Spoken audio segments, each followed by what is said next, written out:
Good morning again. Dear ladies and gentlemen, on behalf of the consortium implementing project Safe Stadium, integrated large sport facilities, protection system supporting CBRN security of mass events, co-funded by International Security Fund Police by European Commission, I have a privilege to warmly welcome you to the conference under the patronage of the Minister of Sport and Tourism. Thank you for accepting invitation and coming here to summarize and discuss the project together. My name is Maximilian Stella. I'm a retired military officer working for my entire career in the Military Institute of Chemistry and Radiometry, dealing with chemical warfare agents, including nerve agents. And now I'm representing University of Łódź, which is it is leader of the project. Today I have an honor to chair this meeting. Let's start with welcoming most important people here. I'm really happy that a lot of people come here, and the level of presence indicates that the topic is very important for all of us. First of all, I would like to welcome Mr. Dariusz Joński, which is member of Polish Parliament. I also would like to welcome Mr.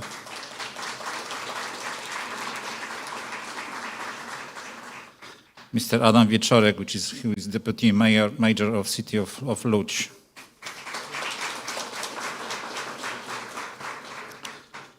I welcome Professor Andrzej Kruk, Dean of the Faculty of Biology and Environmental Protection.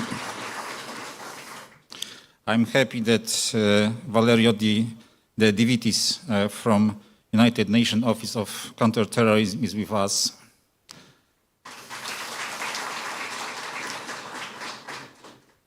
We also expect an interesting presentation from John Hageman from INTERPOL.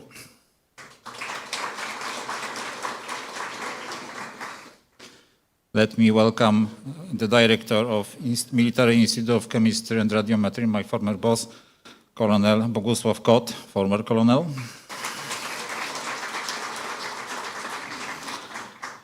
And still acting Colonel Michał Ceremuga, the director of Military Institute of Armored and Automotive Technology, also my close friend. And Michał Jastrzębski, the director of Bureau of Forensic Investigation, Internal Security Agency, is also with us. Thank you for that.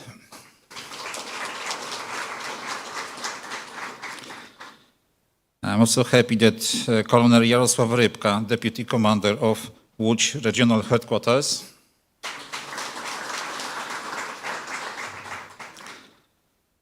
I welcome Colonel Dariusz Dziurka, which is Commander of Łódź Municipal Police.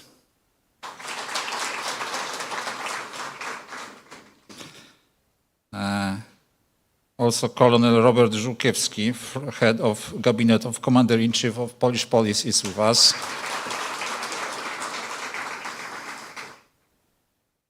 Let me welcome also Jarosław Olszowy, the President of ŁKS Łódź Sport Club. And then Patrick Poli, thank you for coming. Patrick is head of Łódź Municipality Guard.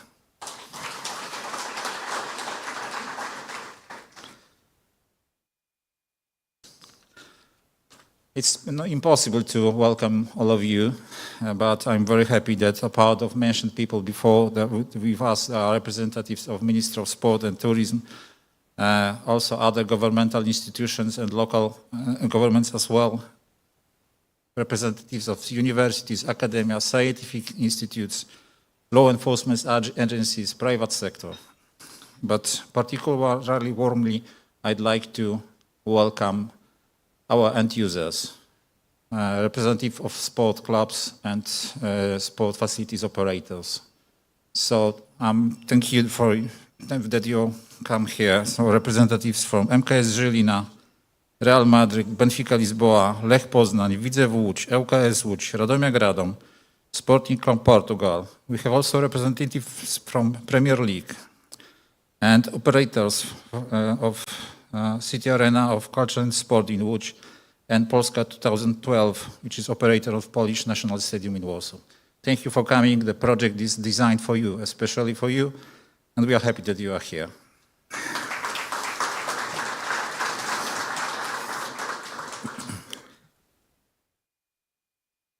I start with a quote from the General Pershing, who was in charge of US troops during the Great War. This is also a motto of DSTL, which is Defense Scientific and Technological Laboratory in UK, in Portdown, the one which is dealing with weapon of mass destruction or CBRN agents. So once he said, whether or not gas will be employed in future wars is a matter of conjecture, but the effect is so deadly to the unprepared that we cannot never afford to neglect the questions.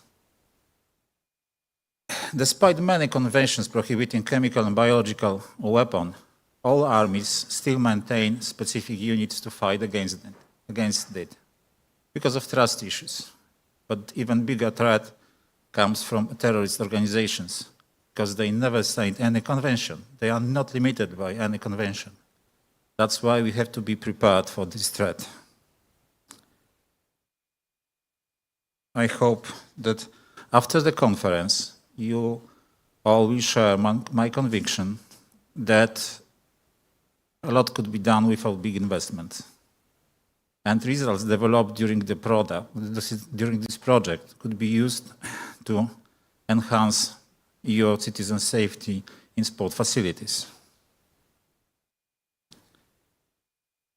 I'm sure our end users fully understand that this is a host duty and niceness to make guests feel safe and comfortable. I try to do also this today. But now I think I'm a bit too talkative. I would like other people to say something. First, I would like to invite Mr. Dariusz Joński to say a few words at the beginning of our conference.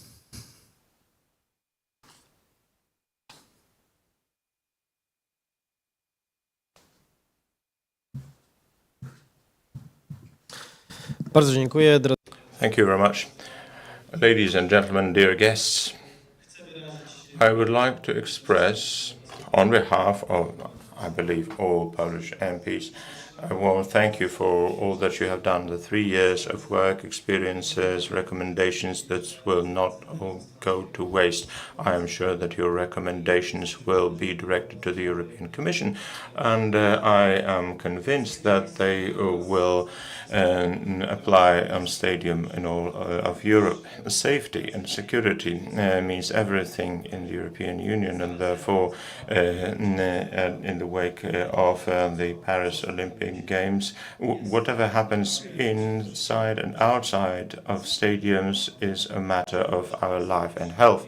Therefore, I would like to thank all of you who gathered here, who participated in this project, and to prepare these recommendations.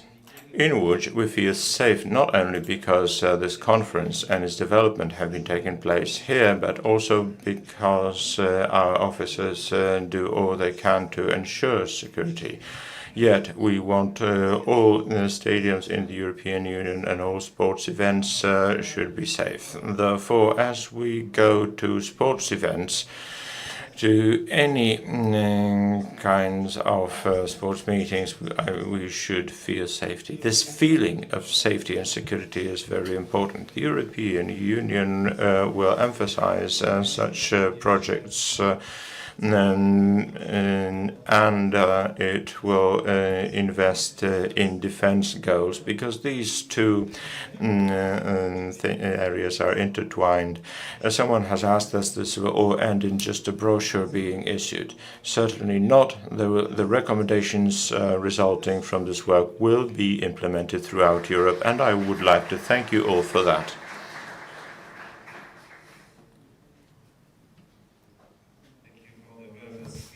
I'd like to invite Mr. Adam Wieczorek, Deputy Mayor of City of Łódź.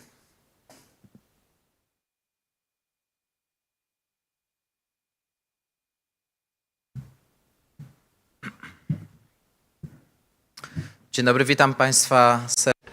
Good morning. A warm welcome to all of you. I believe that all of us, as we enter a stadium as participants of a sports event, as we enter any venue where such competitions take place, most of us entering such facilities, when asked what a CBRN threat is, most of us will say they don't know. And it's a good thing, because all the services who are responsible for safety and security, for ensuring safe participation for all of us who enter the stadiums, they have the right procedures, the right training, and they are properly coordinated, because a well-organized sports events is based on cooperation between the police, between the organizers and the teams who actively participate in an event like that, around which the sports event is organized. Thank you for organizing this project in collaboration with our city. Thanks are extended to the University of Łódź. I know that it was a great intellectual effort to prepare this myself. I also worked on crisis management in healthcare. Therefore, the models and recommendations stemming here from were a major effort also on the part of students of the University of Łódź. I would also like to thank police officers and the police headquarters who actively participated in the project and who increased their competencies. From my own point of view, as an inhabitant of Łódź, it's an honor and great satisfaction that institutions in this city participate in projects which will eventually aid the safety and security of all sports event participants. I would like to thank the operator of the Łódź Sports Center who have made this facility available for us, also for today's conference. Thank you. Thank you very much for the speech. Now I'd like to invite to the stage Mr. Piotr Shaw. Piotr is a technical director of City Arena of Culture and Sport in Łódź, our project partner and also host of today's conference. Thanks to Piotr and his team, the consortium has had an access to the facilities to understand problems and to also give trainings and conduct exercise. Thank you very much for that.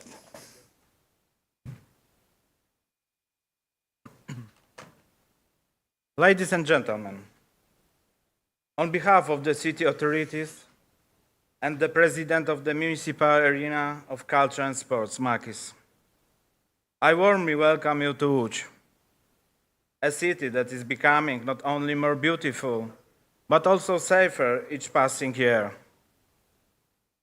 Safe in everyday life and during the events held here. I welcome all guests to today's conference summarizing the Safe Stadium project. I greet representatives of the Polish Parliament, the authorities of the City of Łódź, headed by Deputy Mayor Mr. Adam Wieczorek, and the University of Łódź, as well as representative of the Polish and international police. Our international partners, and the former Makis authorities who initiated this project on our behalf. I am pleased that we can come together today to review our efforts in stadium safety. The word safety has recently taken on special significance not only in the context of mass events, but also in our daily lives. The stadium we are at today lately hosted Ukrainian club and national teams, which unfortunately still cannot play international matches in their own country. I hope that through the efforts of the international community, peace will soon prevail in Ukraine. I would like to sincerely thank everyone for participating in the project and for their commitment to its creation. Your work has contributed to the development of a program aimed at increasing safety at stadiums, not only for fans, but also for players and staff. I hope our project will continue and develop further. Thanks to your commitment, I am confident that we will see significant progress in stadium safety in the coming years. Together we can achieve a lot and make stadiums a place where everyone feels safe and welcome. Thank you once again, and I wish everyone fruitful discussions and inspiring ideas during today's conference. Thank you very much.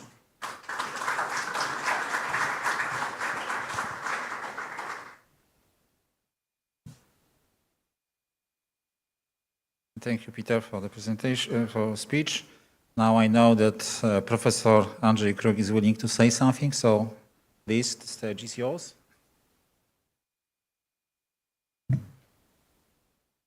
Thank you, Mr. Chairman. Ladies and gentlemen, I'm pleased to welcome you on behalf of the Faculty of Biology and Environmental Protection of the University of Łódź. We are the largest biological faculty in Poland. We employ over 400 people. Part of our faculty is the Biohazard Prevention Center, headed by Professor Michał Bijak, who's the project coordinator. Ladies and gentlemen, thank you very much for taking the hardships of journey and honoring us with your presence. I'm glad that you will be debating security of mass events at a time when every week, if not every day, we are reminded how important the topic is. I wish you fruitful deliberations and a pleasant stay in the hospitable city of Łódź. Thank you.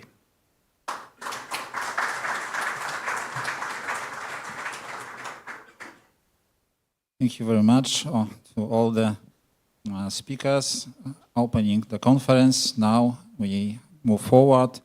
We are about to listen a presentation about EU policy on security of public places from CBRN threats. The speaker will be Mr. Viktor Vojas.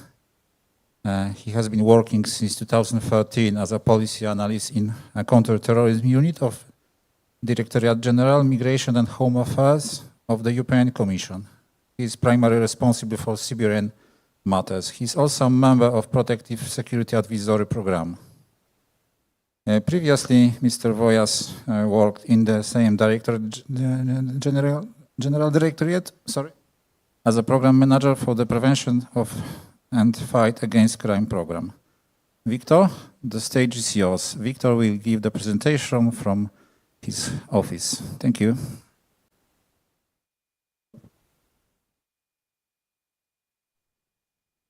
Dzień dobry. Good morning, ladies and gentlemen. Bardzo dziękuję za zaproszenie. Many thanks for the invitation. Żałuję, że nie mogę być z Państwem I'm sorry I cannot be obecny there w in Łodzi. person in Łódź. Proszę powiedzieć tylko, czy dobrze widać moją prezentację. Tell me please if you can see my presentation well.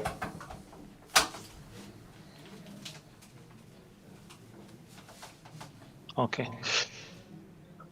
Jeszcze raz dzień dobry. Good So morning, once ladies again, and good morning. gentlemen. My name is Victor Wojtas from the European Commission. Thank you very much for the introduction. Congratulations to the organizers. It's an impressive list of participants of this conference. So this project is very important for us. I've been supporting it from the very beginning, and I'm happy that it comes to a fruitful ending. Today, I wanted to present you briefly our policy when it comes to securing public spaces in general, with particular emphasis on CBRNE. As you know, security is responsibility of member states, so our role is more of a facilitator, of a supporter of member states when it comes to efforts of securing, fighting against terrorism and other forms of crime. Our policy framework is enshrined in several documents. In 2017, following the terrorist attacks in Barcelona, the Commission adopted two important action plans, one on the to support the protection of public spaces, the other one more topical on CBRN matters. They presented several actions in order to support member states in implementation of in enhancing security of public spaces. Further initiatives were enshrined in the counterterrorism agenda, which was adopted in December 2020. I wanted to start with our flagship initiative, which is a PSA program, Protective Security Advisory Program. We started to work on protection of public spaces, or back then we used to call it soft targets, following the Burgas attack, which was in 2012. But for the first years, it was more, as my former boss used to say it, we used to call it, it was under the radar sort of type of work. So the first document was already mentioned, action plan to support the protection of public spaces, and already there we mentioned support for vulnerability assessment of soft targets and other public spaces. And the PSA program was explicitly mentioned only in 2020 in the counterterrorism agenda, when we declared that the Commission will develop risk assessment and peer review activities, including the on-demand deployment of EU protective security advisors. So for us, it's an important operational EU initiative. As you very well know, EU is to a large extent about legislation and harmonization and so on and so on. Here we have an operational tool which is quite unique for this area. We support member state authorities. We provide an advice. It's not an inspection. We have to underline it several times during every mission that it's not an audit, it's not an inspection, it's not an evaluation per se. We are providing advice. Of course, we look at different things, we assess them, we evaluate them, but it's not in a legal understanding of this evaluation. We have a pool of more than 100 experts. By now it's probably 120 with experience in protection of public spaces, high-risk events, and recently we expanded, as a member of the parliament, Mr. Jański mentioned, critical infrastructure, so more robust events and infrastructure than just public spaces. They are becoming more and more of a priority. So who are the experts? Who are the members of the pool? We invite member states to designate participants of this PSA program. These are all highly skilled experts from law enforcement, and we only provide additional training on the PSA program, what it is, how we should behave, what do we do, what is the scope of the program, and so on and so on. So we have our PSA handbook, which serves as a guide on how the PSA mission should be conducted, what we should do, how we should talk to the authorities, what are the concrete steps. It's a living document. We are improving it after every mission. But basic principles are always the same. And during the training, we try to make sure that all members of the PSA pool have common understanding of different types of threats. They do an exercise, a live exercise, setting up security measures around the hypothetical high-risk event here in Brussels. And well, our experts, they know the tactics. They are experts in critical infrastructure protection, firearms, CBRN, explosives, vehicle as a weapon mitigation, hostile surveillance. All this expertise we have available in our PSA pool. So basically, when we receive an invitation from a member state, we expect the invitation to contain also a detailed request what kind of expertise is most needed for that particular mission. And sometimes, in case of large events, for instance, we can do a pre-assessment. Here you can see a photo from a music festival in Romania. So as you can see in the background, the stage is only being built. So we went there. We went there before the event to advise how to set up the assessment. Of course, the Romanian authorities, they know very well how to do it. But the added value of this initiative is that we bring different expertise together. So the fact that you know how to do it, it doesn't mean it can be done even better. And someone, let's say, coming from Portugal to Poland may have a different experience and may suggest some innovative solution for a problem that you want to address. So we do this pre-assessment, but we do also support in case it's requested, support during an event. And here it's actually from the same music festival. We came with our drone detection equipment, and we were cooperating with Romanian police that was actually intervening in case of unauthorized drone activity over the festival. We have our checklist. So this is just one sheet from the Excel table. For the moment, we still use the Excel table, but we are developing. It's basically developed, but it's in the testing phase. We are developing an application for a tablet, which will make working with this vulnerability assessment checklist much easier. And again, depending on the request from a member state, we can cover different types of threats, different types of aspects of an event or infrastructure. Whenever we find it suitable, so not less, perhaps never for the critical infrastructure related missions, but for those related to public events, we try to also promote our activities on the social media. So on the former Twitter platform, you will find information about some of our missions. We find it important to, on one hand, to show the cooperation between EU institutions and experts from other member states with a host country, but also to bring, let's say, the initiative closer to the citizens, and it also increases the level of security among participants of the events, for instance. Here are a few examples of missions that we performed. I mentioned already Music Festival, Untold Festival in Romania, Song and Dance Festival in Tallinn, also sport events, Moto Grand Prix in Valencia last year, for instance. We put an emphasis on places of worship as well.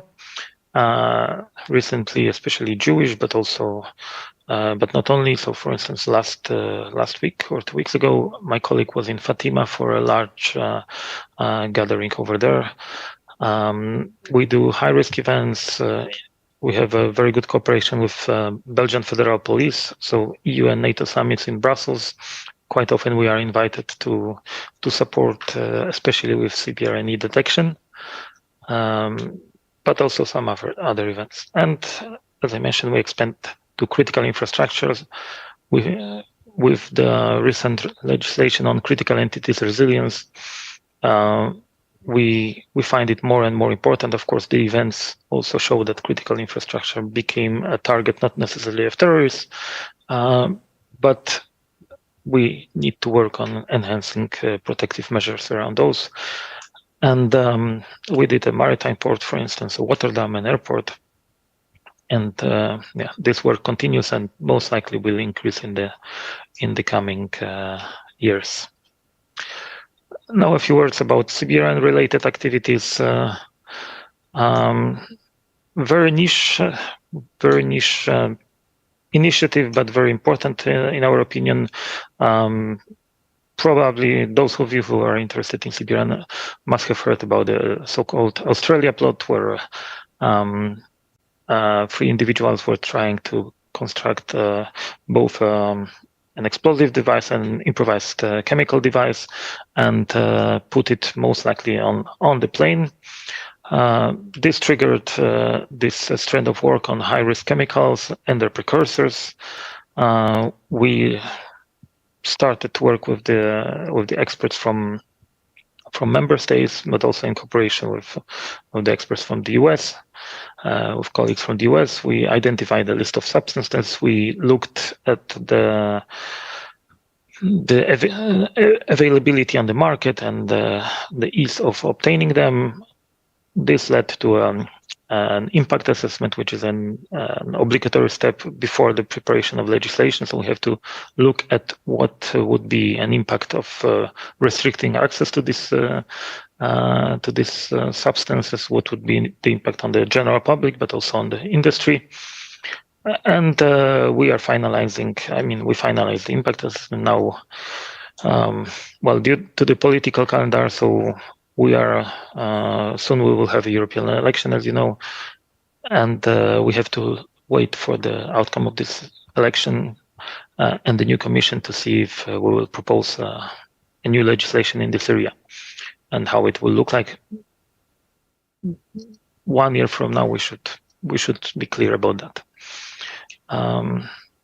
When it comes to radiological threat, we have a very good cooperation again with the US partners, and we organized a couple of workshops on security of radioactive sources. And the outcome of these workshops was that we should do something more practical, even more practical than a workshop, and we should go, let's say, focus on a number of member states rather than the entire EU 27. So we started last year with a tabletop exercise in Romania, where we invited where we had participants obviously from Romania, but also from Bulgaria and from Moldova. The focus was on radiological security at medical facilities, and one of our let's say focuses is to have a cross-sectoral representation. So not only law enforcement and regulator, the way it was for the workshops, but also emergency, public health operators, as cross-sectoral as possible. So we had, I think, like 10 representatives from Romania, 8 from Moldova. So it was really cross-sectoral. Each country had to prepare national capabilities brief. So they had to talk to each other before actually the exercise itself. They had to prepare it. They had to be clear about who has which role. We wanted to make it as tangible as possible, so we partnered up with a local hospital in order to show how what are the security measures around the gamma knife, for instance. And then we had a scenario-based discussion. So the exercise was very well received. All participants were very happy with the conduct of the exercise. The next step is to have a tabletop exercise in Poland, actually, in December this year, and we are in contact with the police and with ZUOP in order to organize that. We organize also in cooperation with Joint Research Center, which is like a research body of the European Commission. We organize training sessions in the European Nuclear Security Training Center. So far, we had 6, or by now I think 7 training sessions for member states on radiological crimes and management. We also had dedicated session for law enforcement networks, and in the future we want to do a scenario on dirty bomb, and then we would invite special intervention units, so basically the Atlas network members. And we will continue our work with law enforcement networks. In the same format of cooperation, we are planning a field exercise where all EU member states will be invited as observers. It will most likely take place in Hungary later this year. An important part of our work is detection trials. We do part of the work ourselves, but we also partner up with law enforcement network, for instance, RAPOL, but also law enforcement from different member states, Belgium, France, Spain, and so on. Now we will also start a detection trial with an operator of the rail operator, so rail company. So we'll see how it will work out. But basically, the idea is that we want to know how what is the best way to use this equipment in real life. So, of course, every manufacturer will tell you how to use the equipment. It will be tested in the lab, and you will have an information what it is supposed to detect. But then we want to see in real life when, let's say, you have a radiological detector attached to your uniform, but of course this is not your main focus. You have other tasks as well. So we want to see how in these conditions, in not lab sterile conditions, how to operate these devices, what are the advantages, the disadvantages, and what are the best ways to use them. So and then this work fits into guidance material and to different meetings with law enforcement that we are having here in Brussels. And of course, an important part of our CBRN work is support for projects. Obviously, since you are at this final conference, you are well aware of the Safe Stadium project. Why I left it here, nevertheless, on the slide, is to show you that also for us, for the European Commission, this is a very important project that we mention every time that we present our activities.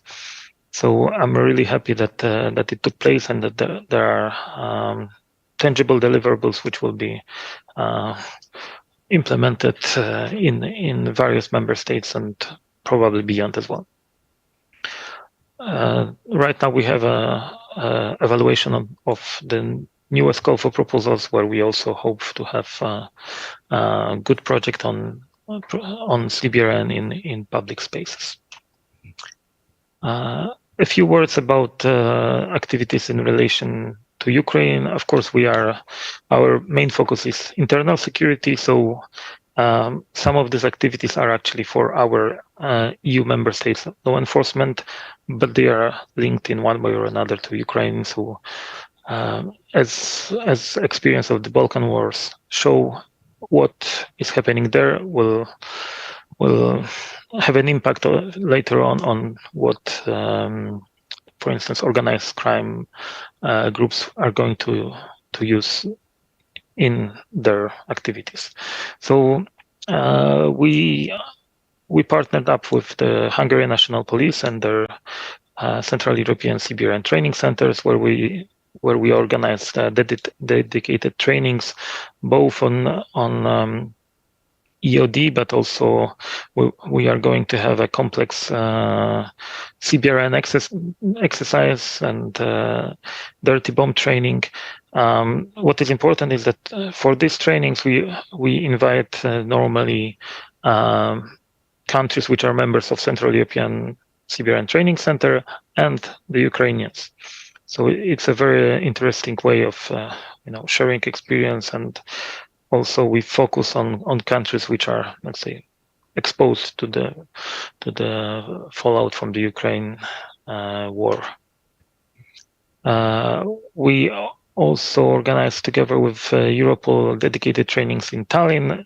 There the focus was clearly on ammunition and explosives used in Ukraine. And again, similar setup. We had Ukrainians coming to the training, presenting, but also benefiting from the training. And we had several sessions, so we invited all member states. The first sessions took place already last year. This year we will do a sort of refresher training with 2 sessions. And it all started actually with a letter from foreign ministers of the Baltic states and Poland asking how the Commission could support the mining effort in Ukraine. The success of the 4 sessions in 2023 led to identification of various needs by Europol, by EOD network, by Atlas network. So this and next year we organize several additional trainings in cooperation with Europol. They will cover different aspects of CBRNE. So perhaps some of law enforcement colleagues will have a chance to participate in those. And our small, relatively small contribution to the demining action in Ukraine, small but very, let's say, very sexy in a way of providing visibility for this work.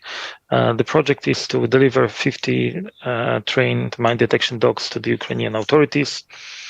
The dogs are trained in the EU. Sorry, the dogs are being trained in the EU, and then later on they are handed over to the Ukrainians during a week-long workshop in Poland. So in the next month we'll have the 3rd batch of dogs handed over to the Ukrainians, which will lead to the total number of 30 dogs. It's, of course, given the scale of the needs, this is very little. At the same time, it's an important contribution. We try to be creative as well with these dogs, and some of them will be equipped also with radiation detection. We'll see how it works. Obviously, I mean, the primary goal is to support Ukraine, but we will have a very interesting lessons learned also for us. And the last thing I wanted to mention is explosive precursors. That's the legislation that already is in place. And the last revision was in 2019. The problem that we have is that there are different. The regulation is common, of course, to all member states, but it gives different options to member states. Therefore, the application of the regulation is not really uniform. And what we do is to monitor the implementation of regulation. We had in 2022 the latest known results of the monitoring program. We had 25 EU member states replying. Also the participants from the private sector. And here you have some interesting statistics that, as you can see, there is a lot of suspicious transactions being reported. Now, the thing is that it's basically, if you look at the total number, it's almost 4,000 in 22, but large majority, 3,700, come from just one member state. So as you can see, there is still a lot of work to be done. And the same when it comes to suspicious transactions online. Also, one member state is, let's say, responsible for majority of reports of suspicious transactions. Interestingly, these are two different member states. So it's not one member state active in offline and offline. These are two member states. The number of significant disappearances went down in 22, which is a good thing. I guess it's COVID had an impact on those statistics as well. But in 22, again, once the lockdowns were lifted, again the significant thefts went offline, went up. What is coming in this area is the evaluation. By 2026 we have to carry out the evaluation. Now the thing is that one of the solutions for the high-risk chemicals I mentioned before is to merge it together with the explosive precursors. The evaluation will also influence that work, so we'll see if there will be one regulation covering both explosive precursors and high-risk chemicals, or there will be two evaluations if there is any, of course, legislation in that area. Thank you very much. This was a brief overview of what we are doing now in the EU. I will be happy to answer any questions if there are any. Thank you.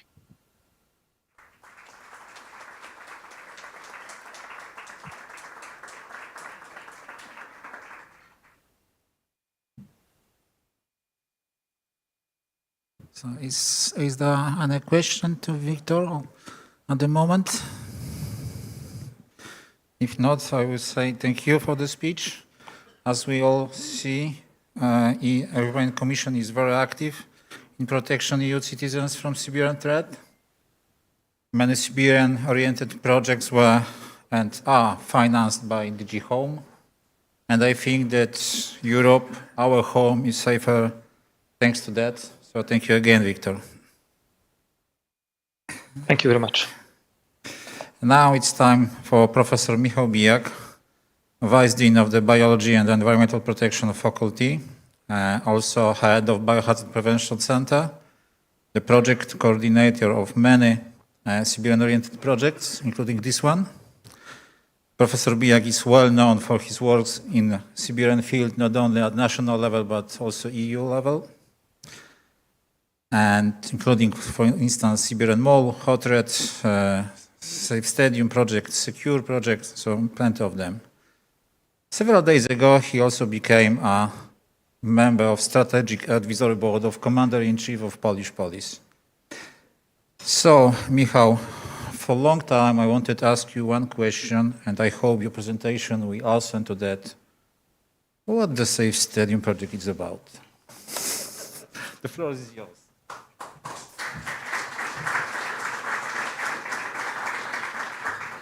Okay, thank you, Max, for presentation. I hope that I will give you the answer. I want very briefly, because I know that we have some delays in our time and everybody waiting for the coffee break. Okay, so ladies and gentlemen, I'm very glad that such a number of people, important people, are with us.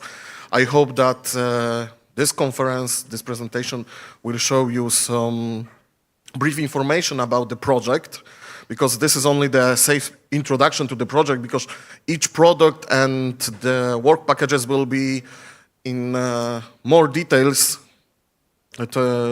presented later. So the basic information about the projects are that the project duration was 36 months. We are already on the finish of this project. Yes, on the end of May is the final date of end of this project. The budget of the project was around 3.3 million euro. It was funded by the Internal Security Fund, the police. It was called Protect. We had still have, of course, 40 partners for 5 European countries. And our idea during the creation of the consortium was that we want to have 3 different institutions in this project. Because first, the research and technology experts, we are the leader, ISEMI from Slovakia, Dynamic Safety Confederation from Poland, Policlinico Gemelli from Italy, and National Institute of Aerospace Technology are something like the knowledge and technology expertise providers. These are typical research and technology experts. Then we have the sports facilities, our end users, yes, Real Madrid, Lech Poznań, MS Kazlina, and City Arena of Cultural Sport. This is our, and this part of the partners are end users, and of course, as also one of the core of the project are the Law Enforcement Agency and Security Agency. So we had as a representative of the security company, the Service Consulnet. As a police school, we have the University of Law and Applied Science from the Munich, and we have 3 police, the Spanish National Police, Regional Police Headquarters in Lodz, and Warsaw Metropolitan Police. And I think that this 3 type of institution created very comprehensive consortium which was able to successfully implement this project. And why we decided to create this project? Of course, we know that the public spaces, the crowded places are very endangered for the terrorist threat. We call it the soft targets because there is a lot of, I would say, advantages why the terrorists want to attack these places. First, of course, a lot of spectators, a lot of people who are in the same place. The second is giving the public panic because this place are using day by day. And the third, of course, many of this type of activities on the sports facilities are transmitted in media. So we have the impact, direct impact on life, on real time. Yes, so these three advantages giving the possibility to terrorists act on the stadiums, on the sports events. And based on that, we started looking for the procedures for the, I would say, documents, regulation about the CBRN in the stadiums. And we found that there is a lot of security measures which are addressing to the traditional threats, but CBRN aspects are missing. We found on the one of the UEFA documentation which had around 600 pages, only half of pages about the CBRN. So this is a problem. So for this reason, we want to implement this project, and then we verified our thesis by desk research, the research about the documentation, working visits, surveys with different representatives of sports facilities, and we confirmed that the CBRN is missing. So the solution which we gave in this project is improving the CBRN protection system by applying the best available practices and newest technology. So we proposed some procedures, regulatory changes, training materials, and recommendation for equipment and ICT infrastructures. Of course, all the needs of this project had been confirmed by some real case scenario. Yes, we know that one of the, I would say, breaking point of COVID-19 pandemic was the match in Bergamo, yes, in February 2020. So it was probably one of the starting point of the coronavirus pandemic in Italy and further in the Europe, yes. But we had also some incidents like chlorine leak in the aquatic center in the London, and of course some unknown drone flying on the football match in the Premier League. So this is some real case scenario which confirmed the needs of the project. So I will very briefly show the project workflow because our colleagues, our partners will describe it and present you more in more detail. So of course we performed research and analysis. Based on that, we created some framework of our protection system, and then we started creation our procedures, tools, plans, guidelines, recommendation for the structure, and the recommendation for the equipment. We created the training materials with the e-learning platform and some system for the epidemiological and crying.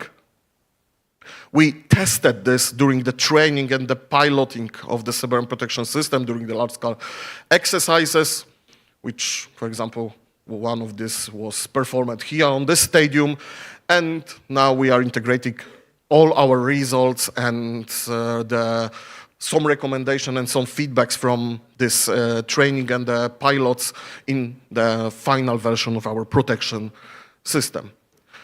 Few words about the survey, the research and analysis, the survey research, the study visit and the desk research. We analyzes over 100 different documents about the potential CBRN protection systems, about the documentation of regulating the security system of the football stadiums on different sports arenas. We had also the survey missions. We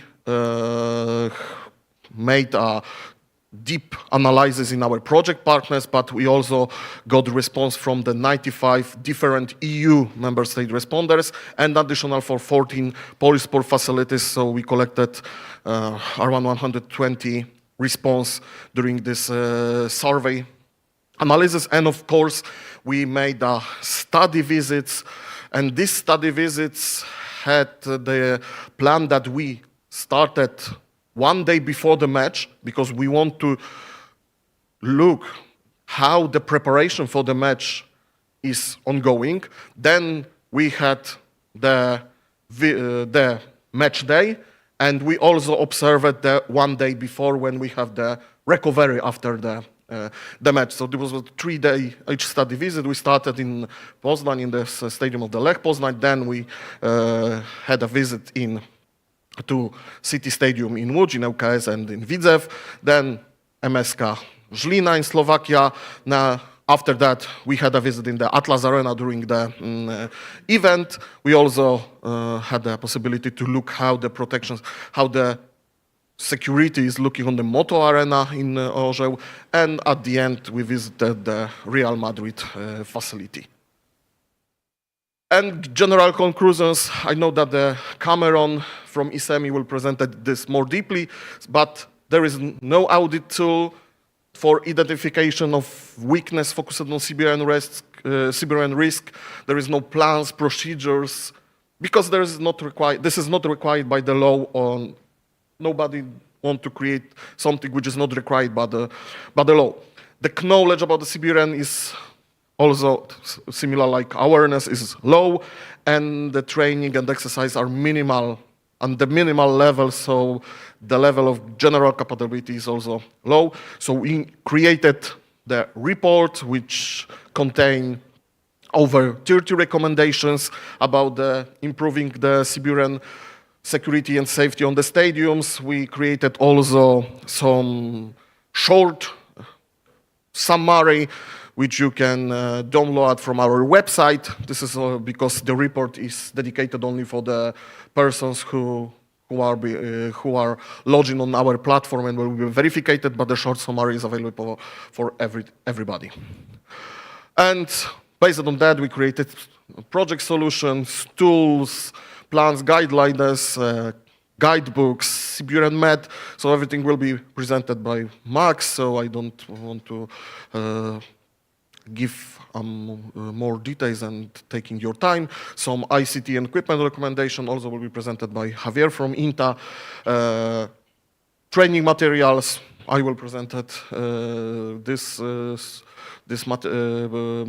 materials, and everything will be on the CBRN protection platform, which will be dedicated for each stakeholders who want to download it after, of course, verification and giving response for the Commission, because this is a project of the European Commission, so Commission is the owner of our products. So thank you for your attention. I hope that we have now time for the coffee break. No? Okay. Okay, sorry.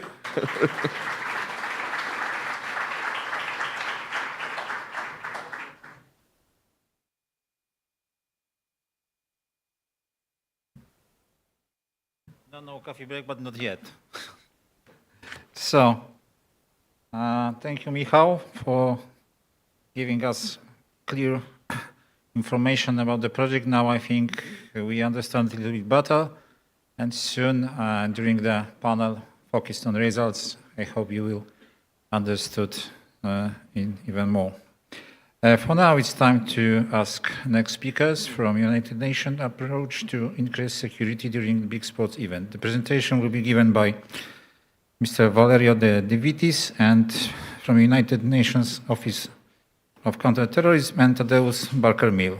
Valerio De Vitis has been working on terrorism and violent extremism prevention and rule of law at multi-terror levels since 2007. Serving, among others, in the International Institute of Justice and Rule of Law, the United Nations Office on Drugs and Crime, NATO Center of Excellence Defense Against Terrorism, Ankara, the EU Agency of Fundamental Rights and Action Against Terrorism Unit of the OSCE, a brilliant bio. And another speaker will be, yes, Tadeusz, or only you? Okay. So thank you. So the floor is yours.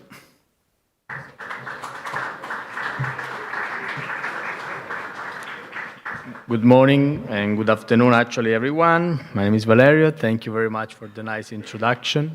Let me quickly test my presentation. I think it's not uploaded. We shared the PowerPoint with the organizers. I can go ahead without the power. Oh, no, here it is. Very well. So, thanks again for the nice introduction. My name is Valerio De Vitis. I'm the coordinator of the Global Sports Program of the UN Office of Counterterrorism. So this is a program the United Nations launched 4 years ago, dedicated to the security of major sporting events and the use of sport and its values for preventing violent extremism. So it has two main components. One dedicated to the security in the traditional sense, which is very much in line with the topic of this conference, with the presentation of the final results and the project run by, led by the University of Lodz, Safe Stadiums. Congratulations for the great work being done. And the other components dedicated to more the social dimension of sport and how sports is useful for making communities more resilient to the violent ideologies of terrorism, basically. So the UN Office of Counterterrorism decided to dedicate a program specifically on sport 4 years ago. And so we listened to the presentations, of course, of the from the University of Lodz and from the European Union Commission. Now we are taking a step a bit in a way beyond, but I would say just behind. So looking at what is the global landscape in terms of major sporting event security. So from the European focus to a sort of global overview through these programs that we run at the United Nations. This gives you an idea of of where in the world we have been active through direct activities in terms of capacity building, through support in the context of inspection missions.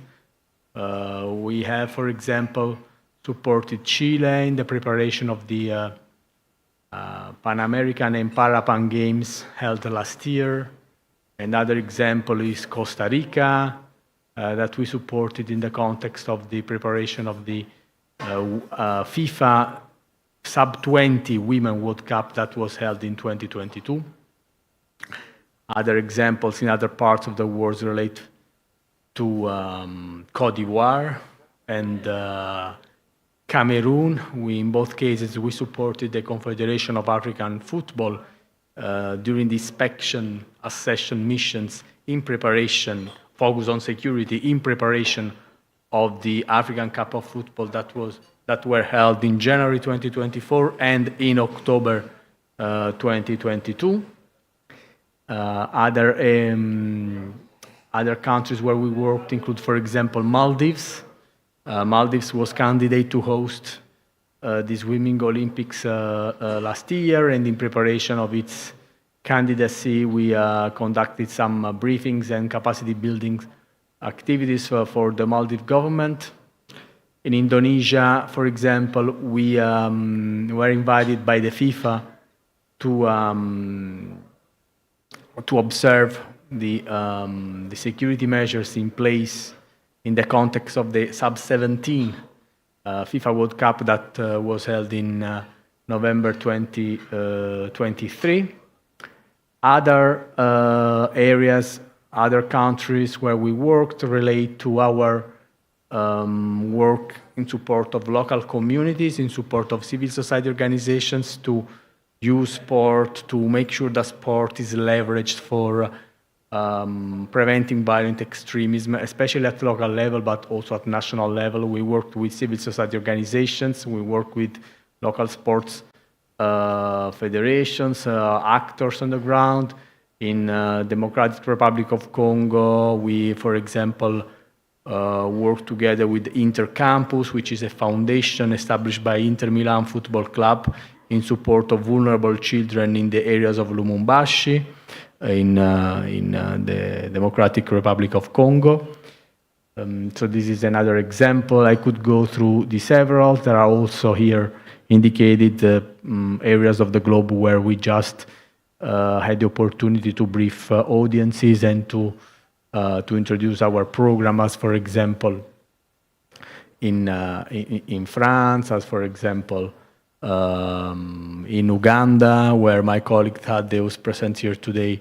I had the opportunity to brief a number of stakeholders on the ground on the power of sport for preventing violent extremism in support of an NGO based there, or where I had the opportunity to conduct some briefings with the national authorities to make sure that the prevention of violent extremism and security settings are priorities on the occasion of the upcoming African Cup of Football, where in 2027 will be held in Kenya, Uganda, and Tanzania, for example.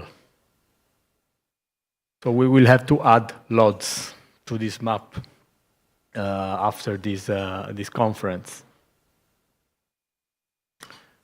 So the focus of our project, main goals and key activities, basically, again, to keep member states to protect sport venues and the overall range of vulnerable targets. So looking at what is the range of vulnerable targets that can be, let's say, targeted by terrorist organizations in the context of major sporting events.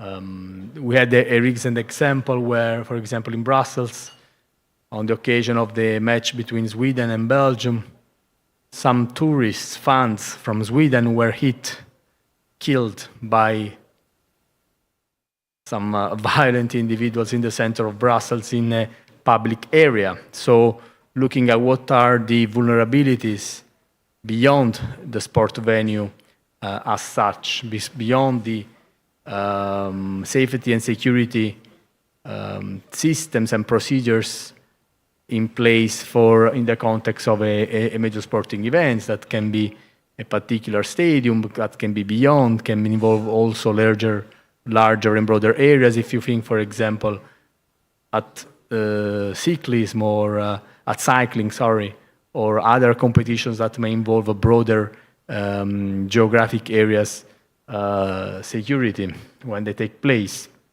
I mentioned we work on leveraging sports and its values for strengthening social cohesion and build resilience to violent extremism, and overall to safeguard sport practice as a vehicle for empowering vulnerable categories. This is an initiative we have been quite active recently on, especially to support children, but women, again, especially women, to ensure that sport practice as such can be exercised, knowing that there are many areas in the world where the very fact that women can practice sport freely is a way to challenge violent ideologies and predominant ideologies, which are precursors.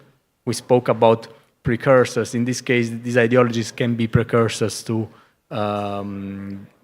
terrorism, basically, can be conducive to violent extremism and terrorism. As I mentioned, we worked extensively with civil society organizations through a grant mechanism, meaning we support indirectly civil society organizations through some grants to run local level projects or through sport for the goal of preventing violent extremism, in particular 10 across the globe, 4 in Africa, 2 in Latin America and the Caribbean regions, 1 in Europe, 2 in the Middle East, 1 in South Asia, Pakistan, and 1 in Southeast Asia, Thailand. These are some examples, but we also work with civil society organizations in terms of providing guidance, mentoring, and valuing the scientific findings of their work when they are aimed at social cohesion for preventing violent extremism through sport. A number of youth fora were also organized globally to make sure that youth perspectives are integrated in national strategies for preventing violent extremism. So we developed a number of tools and guidance. So the one on major sporting events security, available in all UN languages, available on our website. Again, think that our audience is global. It's not only European Union member states, but it's global. So there are, let's say, prescriptions and ideas, and again, the provision of guidance relating to the overall security governance of major sporting events. Imagine also countries which are in the process of bidding, conceptualizing their bids for hosting a major sporting event. Countries which probably never had the opportunity of doing before. Another guide relating to on how to use major sporting events for communication, awareness raising activities, campaigning, to make use that these are opportunities for delivering positive messages that can impact on the cognitive development, especially of youth. And an addendum and some specific guidance dedicated to gender mainstreaming in sport as a way for preventing violent extremism.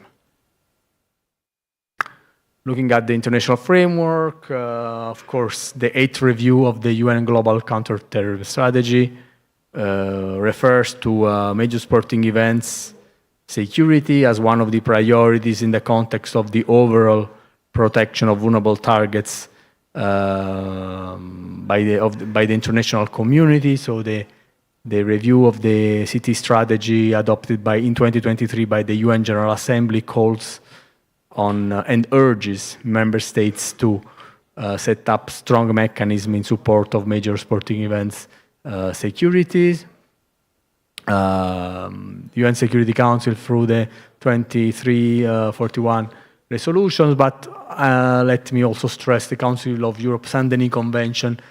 I believe most of you are familiar with the scope, the provisions, and the practical applicability of the Saint-Denis Convention relating to security, safety, and service, introducing the concept of service in the context of major sporting events, because eventually we don't want major sporting events to be a militarized or environment, but to create a welcoming experience, to create to make sure that safety and security are well integrated with the concept of service to be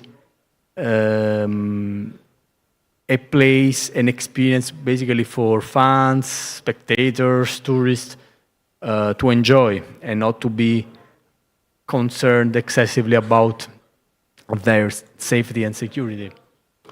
I mentioned again, so beyond this aspect of service, what are the opportunities that major sporting events provide? Because of being a connecting moment among people, civilization, and cultures. We can think about the upcoming Euro Cup, but we should also think about the major sporting events which have a global dimension, but also those having a sort of regional or sub-regional dimension. Recently, we have been working, for example, with the African Union Traditional Sports and Games Association, and I can tell you that there is much more beyond our European perspective on how major sporting events can work for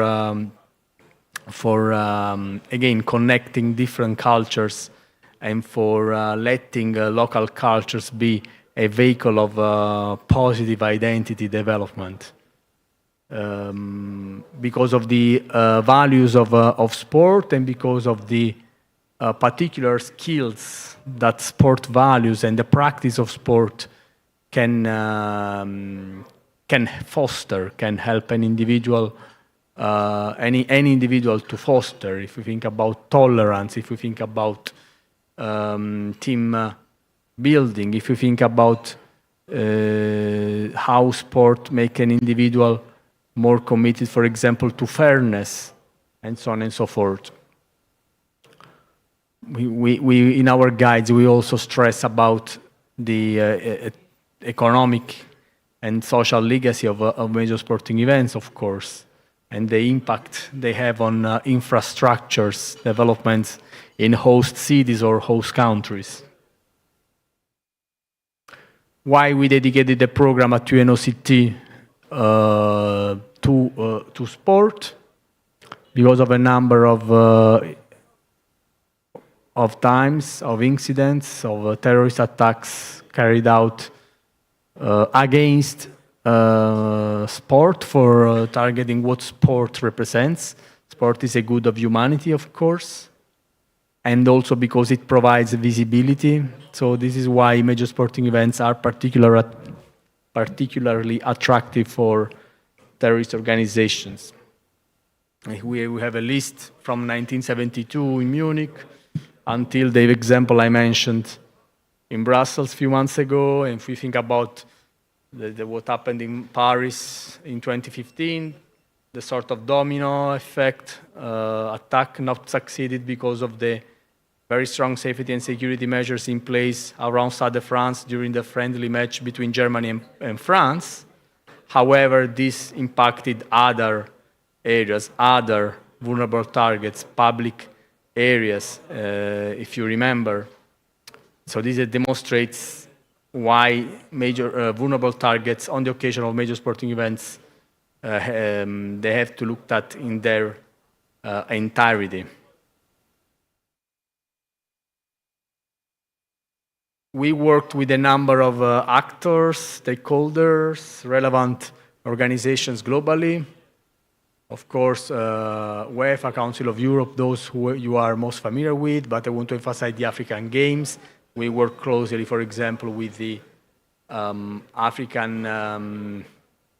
with the local organizing committee of the 13th African Games in Ghana, with FIFA, of course, Organization of American States, ISESCO, African Union, INTERPOL. We have John today, and we had the opportunity to be invited by INTERPOL on the occasion of the observation program during the FIFA World Cup in Qatar in 2022.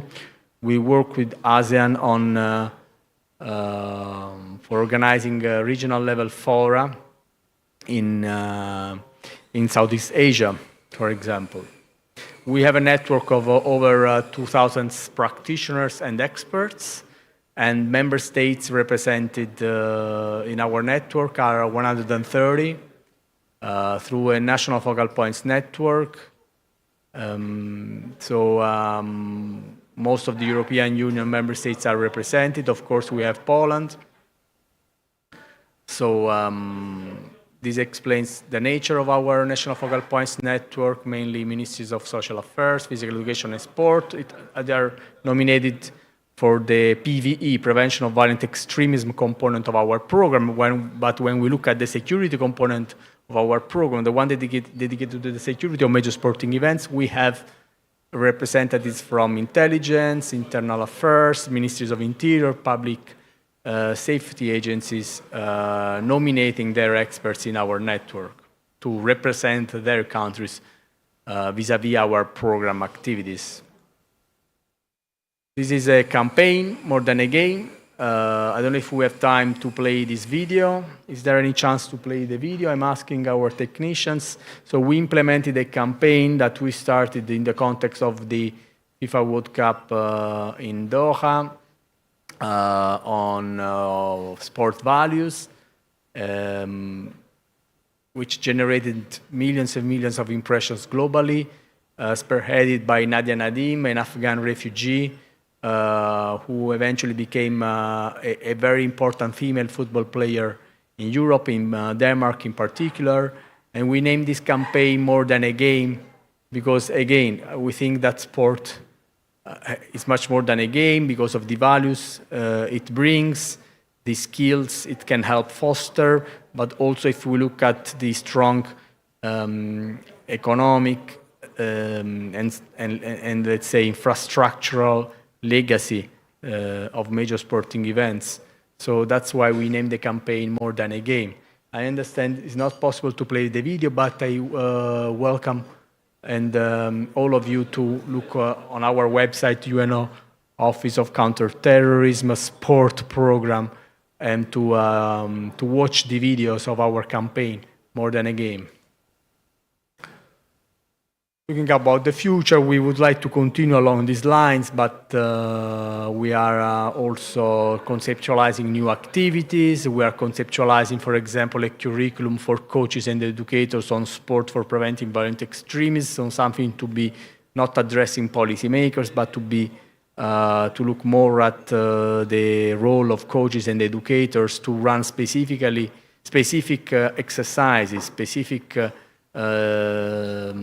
physical activities and trainings which having a particular evidence of, scientific evidence and impact on shaping positive behaviors. And this depends, of course, would depend, of course, on the particular sports disciplines. And we are currently focused on martial arts. We are planning to continue with our campaigns, national technical assistance to support member states and federations.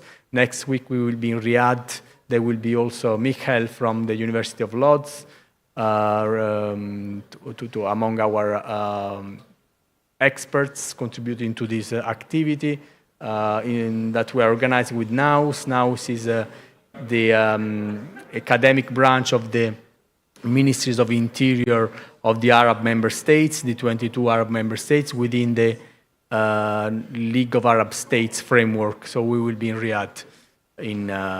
Actually, we are traveling on Sunday. Thank you. I think I'm 1 minute over time, but I really wish to thank warmly the University of Lodz for inviting us. We wish to thank warmly the Ministry of Sport of Tourism of Poland for the wonderful welcoming, the wonderful welcome, the Municipality of Lodz for hosting us in this wonderful town, and of course the European Union and all the partners involved in this project. We would like to commend for the initiative taken, and we would like to be further involved in the future developments of this project or any follow-up activity that there will be relating to CBRN threats to sports events, to sport venues. Thanks for your attention, and happy to take any question or any comment.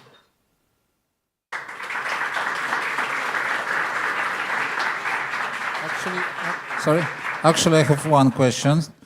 If you because you mentioned that you conducted a lot of study visits. Have you included in those study visits vulnerability assessment against CBRN threat, CBRN agents, or it is, because very often this threat is considered as a very new one, so I'm not sure if... We noticed lack of awareness, so we mainly work, let's say, in contexts where safety and security measures are not particularly advanced.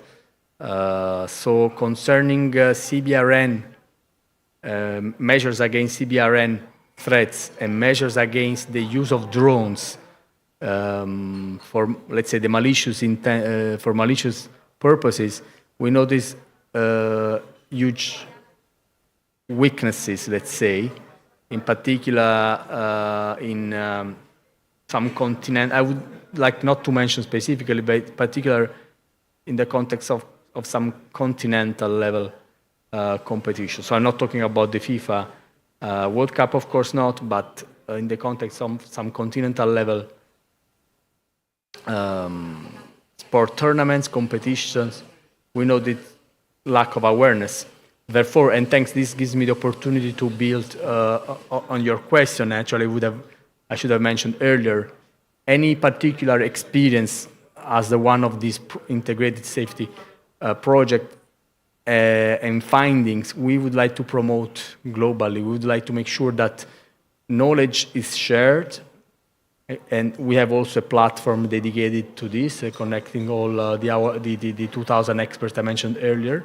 So we make sure that insights, knowledge can be transferred, there can be sharing, and there can be continued awareness raising on what is the evolution of the threats as the one to which this project is dedicated. The number of let's say, the type of threats are multiple, are several. There are contexts where the level of awareness on particular matters can be higher than others, but I think it's very important to spread the knowledge, regardless of the capacity in terms of technical equipment or of the particular, let's say, dedication to security. I think it's always important to raise the awareness and to alert the security policymakers and practitioners about the latest scientific and policy level findings in terms of security. So we would very much benefit to the extent possible to share findings and scientific insights from this project, to share this with our community of experts. Okay, great. We are ready to cooperate with you to adopt our materials to other countries than Europe only. So consider that our audience is global. So anything you would like to share, to make sure there is a global audience informed about, count on our network, on our support in this sense, please. Yes, sure. Okay, so thank you very much. Thanks again for having us. Thanks for having UN Office of Counterterrorism.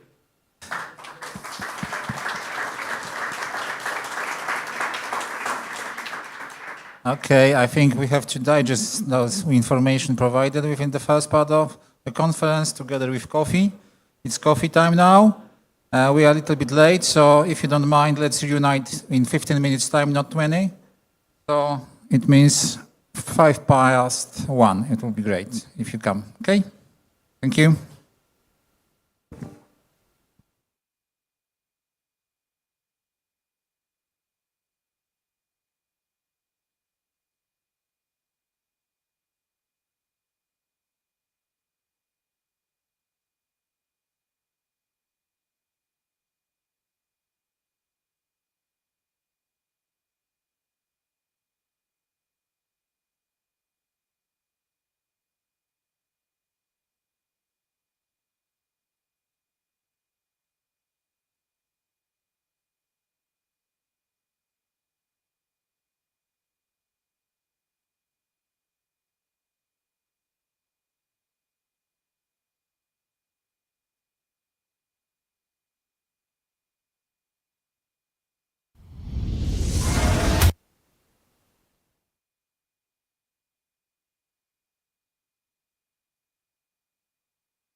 ladies, gentlemen. Hello, hello. Can you hear me? No, no one can hear.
Okay, guys, I hope you enjoyed the coffee. You have chance for nice discussions, but now we are starting second part of the conference. Let me adjust a little bit to reality. I think that some of you already saw the equipment presented. So if you don't mind, we can show a little bit demonstration after the presentation after John's presentation. Part of the presentation is outside the building, so maybe after end of your presentation, John, we can move downstairs and look at the vehicles there. And then you can back here upstairs. It is very close distance. So maybe instead of having 1 hour demonstration, we can shorten it to only half an hour. Let's try, we'll see how it works, okay? So let me present John Hageman. He has been with Interpol for nearly 9 years, and his current assignment is with Project Stadia, a project funded by the government of Qatar, working towards major event safety and security.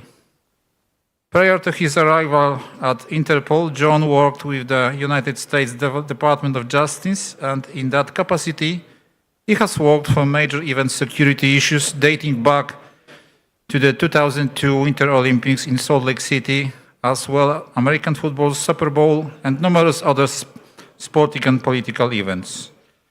John, please come. The floor is yours.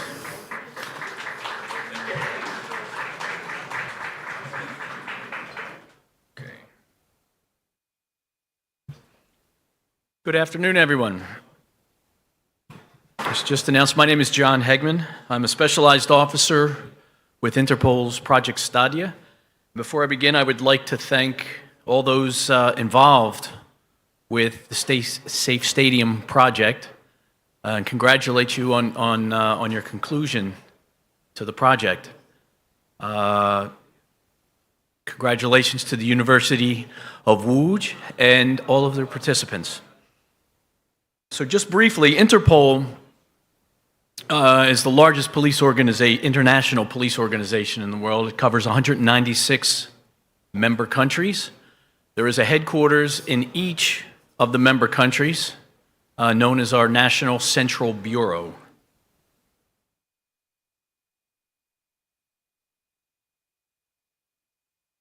And concerning Project Stadia, we are a project about 12 years old, funded by the government of Qatar initially in its preparations for the World Cup in 2022.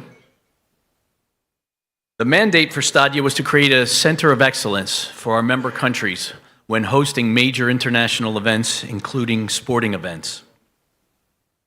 What Project Stadia is a network of global experts available to all member countries just for the request. It's a facilitator of knowledge transfer through our knowledge management system, which I'll talk about in a second. It's a certified training program. Project Stadia is also the gateway for any country looking for information on a major event security. We are, as we say in English, a one-stop shop. Anything that you need from Interpol comes from Project Stadia when it concerns major event security. Our network of experts is nearly 400 experts from 70 countries, speaking many languages beyond just the 4 official languages of Interpol. We've conducted over 30 expert groups and 30 debriefing missions and observation missions of major international sporting events around the globe. All of that information from all of those expert groups, all of those observation programs and debriefing missions, all that information is collected and placed into our knowledge management system, which is available to every country through its National Central Bureau.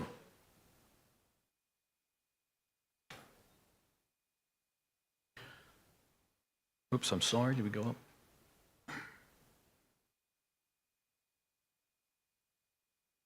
Thought I had an extra slide in there, but our certified training program, it was run with the assistance of a university in the United States. We have trained nearly 215 commander-level security experts from 70 countries. The program is 6 one-week modules. All of it conducted prior to COVID were conducted in-person trainings either in Qatar or in Lyon. And again, for the complete certification, it was 6 one-week programs. Generally speaking, commander level and above.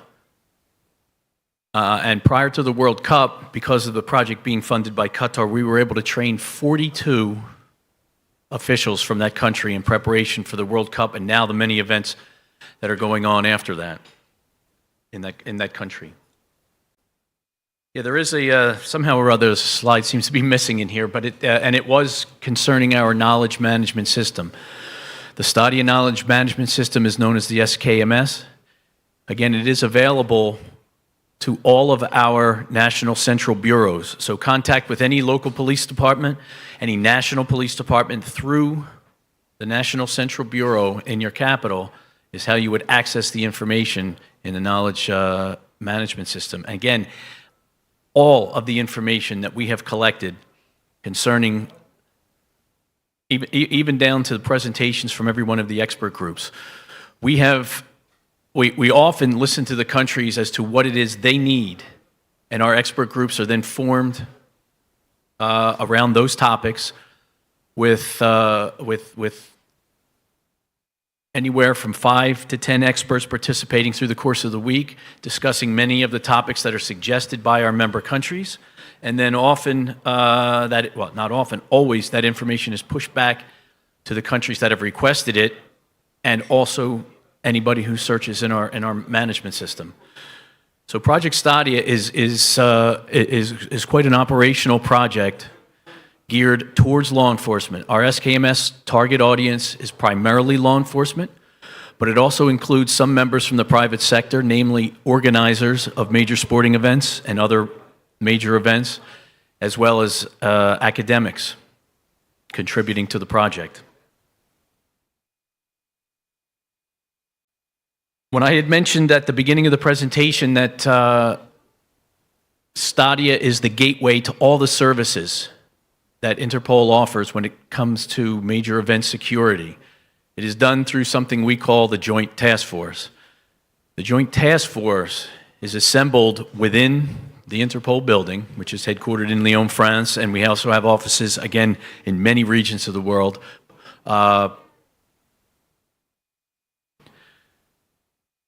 The Joint Task Force provides services to any country that asks, before the event, during the event, and after the event. The prior to the event is mostly what my office, Project Stadia, is involved in, because we offer, again, these training programs, but we also coordinate a lot of the intelligence that may be garnered from CBRN units within Interpol, and member countries providing information to us that can be shared prior to your event. It's also done namely through major event risk assessments that can be conducted prior to the event, visits to the country prior to the event to better prepare for what our database offerings are. Every database that Interpol has is available on-site during that major event. So even some of the prep work to get that prepared is part of our joint task force. Again, we've got not just the capacity building programs that Project Stadia offers, those 6 programs, but we've also got a lot of other trainings that are offered through our CBRN unit. And then we've got a much further reach than just CBRN when it comes to even digital piracy and trainings in crowd management and that type. So it's a rather comprehensive before the event program. During the event, as I mentioned, we have on-site people who run or who have access to all of our databases. Those searches are conducted instantaneously within the International Police Cooperation Center of a major event. There is no time lag waiting for connections with units around the globe. It's all done at the site. The International Police Cooperation Center is an item that Interpol takes quite seriously, and that we work towards actually helping the country put together the center that they need to best address their needs, and then also during the maintenance of that center during the event, we're on location to assist in any way necessary. Operational support from our financial and anti-corruption units is also available before the event, but goes on quite often within the confines of the week-long or month-long event. And then after the event, we contribute to debriefing activities and the such. There's a lot of information on this busy slide, but what we're really just trying to show is what some of the work that was conducted by Interpol within the International Police Cooperation Center during the last World Cup in Qatar in 2022. There were nearly 500,000 nominal checks conducted over the course of the tournament, and over 400,000 documents, whether they be at the airport, suspect passports, or any other type of document that were run against our systems as well.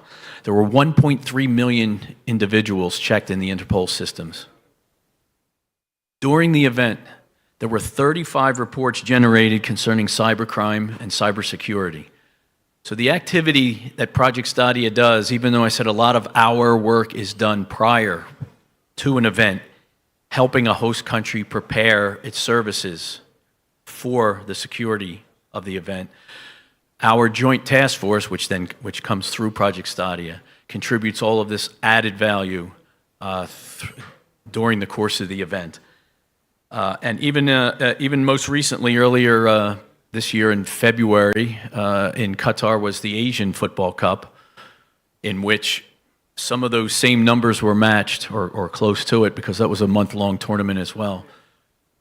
So the operational aspect of what Interpol can do, partnering with Europol when it's within this continent, and also with our friends at UNOTC who spoke just before me with Valerio. The cooperation element that Interpol can bring is not just a training or not just a database search, but it is everything that Interpol offers is available to your country during a major event, whether it be international or not, but during a major event, and it's really just there for the asking when it comes through your National Central Bureau in your country's capital. So I will be very brief. Again, I thank the university for the invitation and congratulate you for your fine work on what has been conducted here in this Safe Stadium project. So thank you. Thank you very much. In fact, I have one question, very small. If I'm correct, the project ends next year. Am I right or not? The original project was supposed to end 2 years ago. It was extended a couple of years, and there's already discussion about it going on. Okay. The government of Qatar has already applied for the Olympics in 12 years. They've been granted 3 more Asian football cups.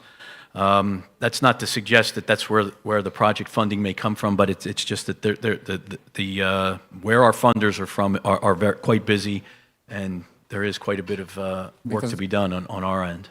Because I think this is a brilliant idea, a brilliant project, and this joint task force should exist much longer. Thank you again. Thank you. Yeah. Oh, sorry. sorry. So now it's 22-2. So let's reunite. Oh, no, not reunite. Now, after the demonstration, I suppose we have a lunch. Lunch will be served upstairs, so on the second floor. And let's use the time for the demonstration, but for the shorter time. I suggested half an hour. I think it should be enough. I suggest you to come downstairs to the ground level outside the building. The vehicle should be there, and then you can come back here. And after that, at 2, we can start the lunch upstairs, okay? Thank you very much. Enjoy the demonstration and lunch.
Ladies and gentlemen, welcome you after lunch. I hope you enjoyed the meal.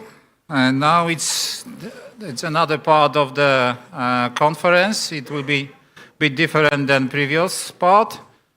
Now it's, I hope, core part of the conference because there is opportunity for consortium to present results. And now each presenter will show some deliverables. We start with representative of ICME Institute, Cameron Mann from UK. Cameron, please join us.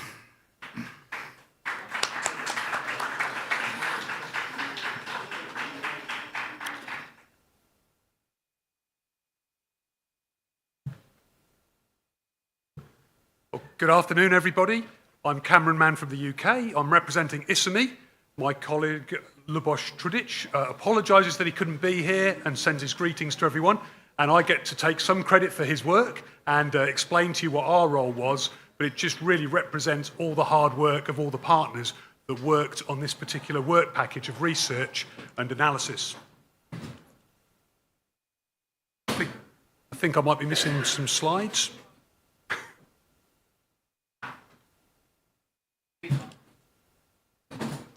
Okay, I'll start with this one. As we've already heard from Mikhail's presentation, there were three elements to doing the research and analysis. And really what we were looking for were gaps, needs, and then making recommendations for stadiums based on those. But firstly, those recommendations were for us as a project. What are we going to do about those gaps? How are we going to fill them? The needs, how are we going to address them? And what solutions could we then find later on in the project? So this presentation sort of comes in two parts. My part is the bad news of the gaps that we found with the desk research and the surveys and the inspections and audits of various stadiums. And then later on, my colleagues from the other work packages will show you some of the solutions we came up with. I can tell you we didn't find solutions for everything, but I'll describe to you what we found when we did our research and analysis. So we did desk research on 111 documents, and these were the different categories of legislations, procedures, security and emergency management procedures, cooperation with public services, technical solutions, different tools from other projects, training materials, and CBRN publications and specialist documents. We had 111 of them, and we analysed 25 of them that were most relevant very deeply. We worked with 6 partners, and you'll have already heard how we had a great mixture of experts, both technical and subject matter experts, security experts, and end users, stadiums, and practitioners that all joined together to do this study research, desk research, and surveys. So we started the study research with our 6 main partners at their stadiums, and then we had 14 other stadiums that were involved. And those represent things like motorsports, ice hockey, and various other athletic stadiums. So we didn't just look at football, although some of our main partners were football clubs. We looked at a range of challenges around different types of stadia.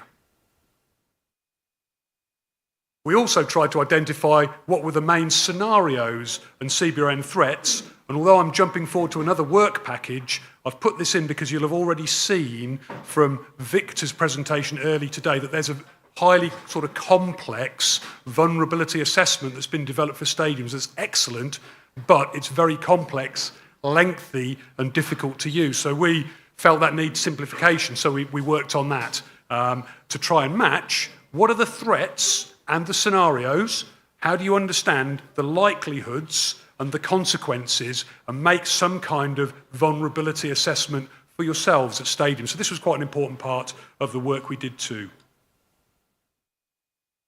So this is the really bad news. I said this came in 2 parts. Hopefully the part with the good news is longer than this part with the bad news. So these are just a summary of the main gaps and needs. There's lots more about this in our deliverables and our products that you can access to dig underneath this general claims that we're making. But this is just a summary of the main ones. So firstly, CBRN threats and vulnerabilities are not really considered at sports stadiums. We discovered stadiums are not really thinking about this at all. There were only 1 or 2 rare exceptions. And one of those wasn't in Europe. By that I mean the UK, if I'm allowed to put it that way. So, CBRN threats are not addressed by UEFA and their regulations or the Council of Europe Convention. So on the one hand, we have stadiums not thinking about this or considering it, and on the other, we have the governing bodies and the regulators not expecting you to think about it or consider it if you're from a stadium. Then there was a lack of CBRN preparation plans and procedures at sports stadiums. So effectively, the stadiums aren't really thinking about this. Nobody who's important enough is telling them to think about it or do anything about it, and there doesn't really seem to be any CBRN capability in place at stadiums to plan, prevent, or respond effectively. So we then found that there's low or no level of CBRN awareness and training at stadiums. That means, if you're from a stadium, you're probably not going to recognise the involvement or presence of hazardous materials or know what to do about it. So here's the challenge for stadiums. How do you recognise that this is even an element of an incident or a major incident or emergency that's occurring? What we then found most disturbing, and I think this is an important one to consider if you're a practitioner or from law enforcement and emergency services, is that existing emergency procedures at stadiums are not fit for purpose. If the stadium does what they normally do in an emergency, they're going to make it worse if it's a CBRN incident. Normally, when you implement an emergency procedure, it reduces the harm, helps to solve the problem, and contains it, and is then ready to hand over to the emergency services. If it's CBRN, and you do a normal emergency evacuation, you're going to spread the problem. You're going to perhaps mix people who are contaminated and uncontaminated and cause more harm, some of which could actually be life-threatening. So if you do what's normal, you're going to make it worse. Also, you might take your stadium out of action for longer, have a higher cost in the recovery, so there's a commercial business case as well as the human case and the moral responsibility to also say you need to take care of this low likelihood but very high impact event that could occur. There's a lack of civil CBRN technical solutions, lots of military ones, but a lack of application and transfer into the civilian sector, not just at stadiums, but other civilian crowded place type locations with a high level of terrorist threat. So this is something that needs an integrated solution. Something very important, and if you're from the emergency services or you're involved with safety and security management at a stadium, what do you think is the likely reaction of people during an emergency generally, or specifically a CBRN emergency? If you think it's uncoordinated random panic, I challenge you to look at some of the research on this that we've tried to address in the project. There are false beliefs and assumptions at many stadiums, we discovered, about the likely crowd reactions and then how the crowd of spectators and staff and sports people are then managed and guided and directed. So I would encourage you to look at the project resources on that. If, as you sit here, you think, yeah, people are probably just going to panic and it will be chaos, actually, there's more to expected crowd behaviour than that, with some positive outcomes of how they can be influenced, communicated with, to get the most successful outcomes and cooperate with well-informed, effective procedures that you can implement, which, of course, we help you with some of the project solutions. There's a lack of interoperability with the emergency services. So if you're sitting here from the emergency services or from a stadium, the message here is, have you really thought through what would happen at a mass casualty event at a stadium? Not just CBRN, mass casualties. We found that the stadiums and the emergency services hadn't adequately coordinated what it looks like for a big footprint of emergency responders to arrive. Where do they go? Is there a traffic management plan? Who meets them? Who works with them? Where are you going to do mass decontamination? Where are you going to triage and treat casualties? There are obvious locations you might be able to use. So let's have a site-specific plan that might reflect that, that's been worked out between the emergency services and the stadium. There's also a lack of communication strategy, guidance and procedures for the public in CBRN emergencies. So don't lose sight, if you're from the emergency services or a stadium, this is actually about taking care of your core business, that are the people, that are the fans, that are your visitors and guests on your site who are depending on you for their safety. So those are the main gaps and needs that we found. Good practices, there were a few.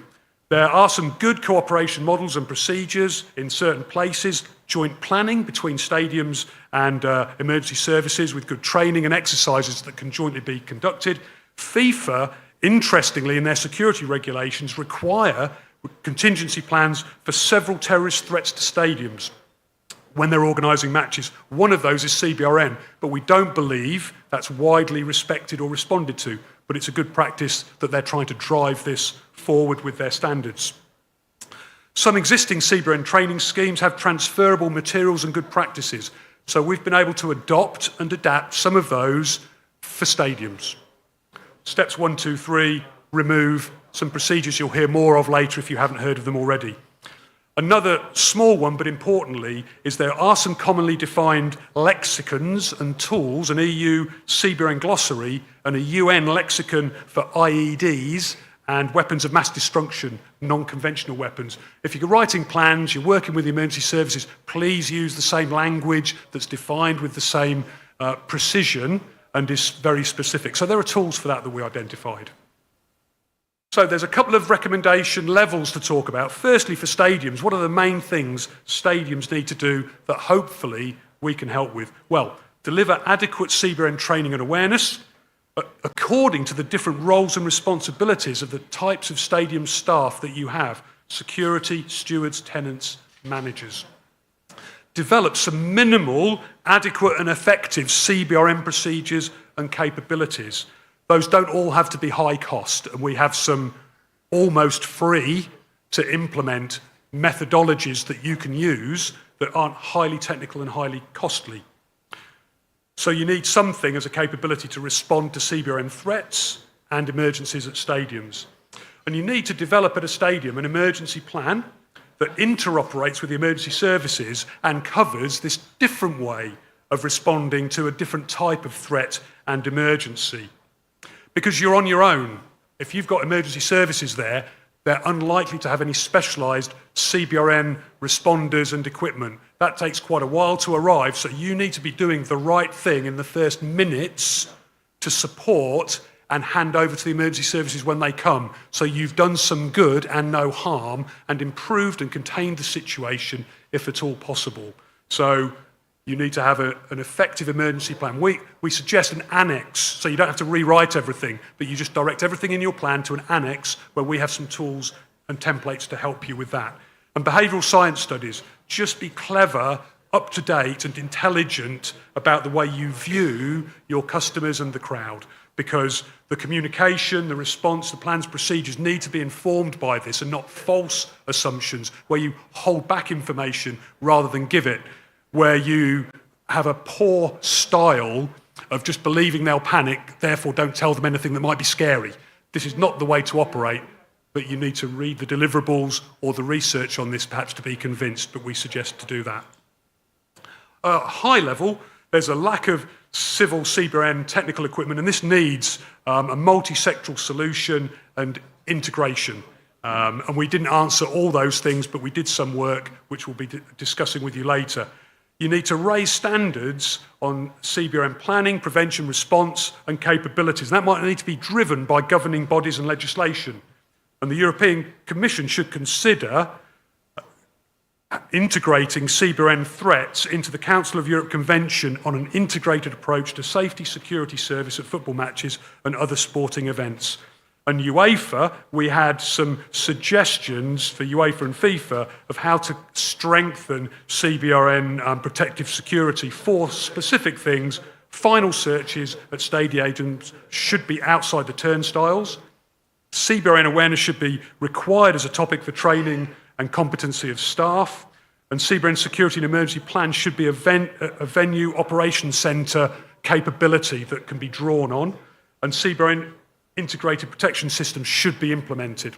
So those were the 4 practical things we suggested. I'm just going to close by showing a video clip of a place where we experimented with some of the procedures that you're going to hear about, and you can play the video clip now. We're going to try and give you a little bit of context. This is from Cambodia, where we disseminated a lot of the project deliverables and solutions for the Southeast Asian Games last year. And it was highly successful. We followed on by actually working with 6 other countries in Southeast Asia to help them in their preparedness too, at a big meeting in Indonesia where we disseminated information. What they wanted to test at this particular Southeast Asian Games was they got heads of state, all kinds of VIPs coming, so they wanted to test the CBRN response in the context of an attack on some of the VIPs. So we're just going to try and jump forward to that part of the video, which is at 3 minutes 42, just in case it needs a prompt.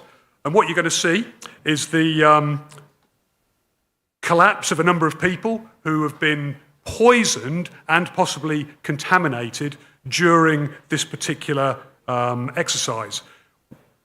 Between the stadium, military specialists, and the emergency services, they then formulate a joint response using some of the procedures, policies, and by giving them some of the training that we've written into the training packages in this project.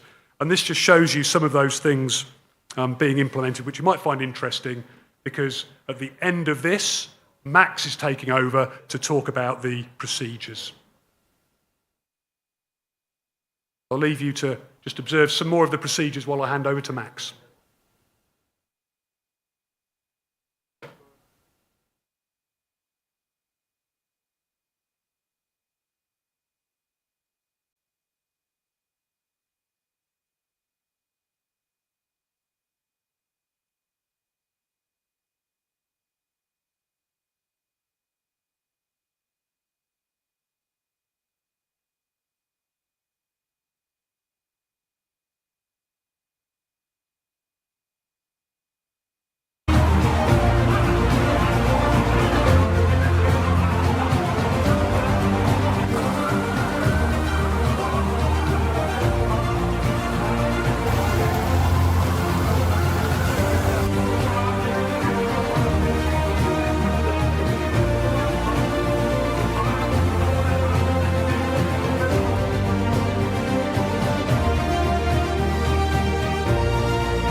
So that's it. Thank you very much. Catch me at coffee if you've got any questions about any of that. And if Max is listening in, over to Max.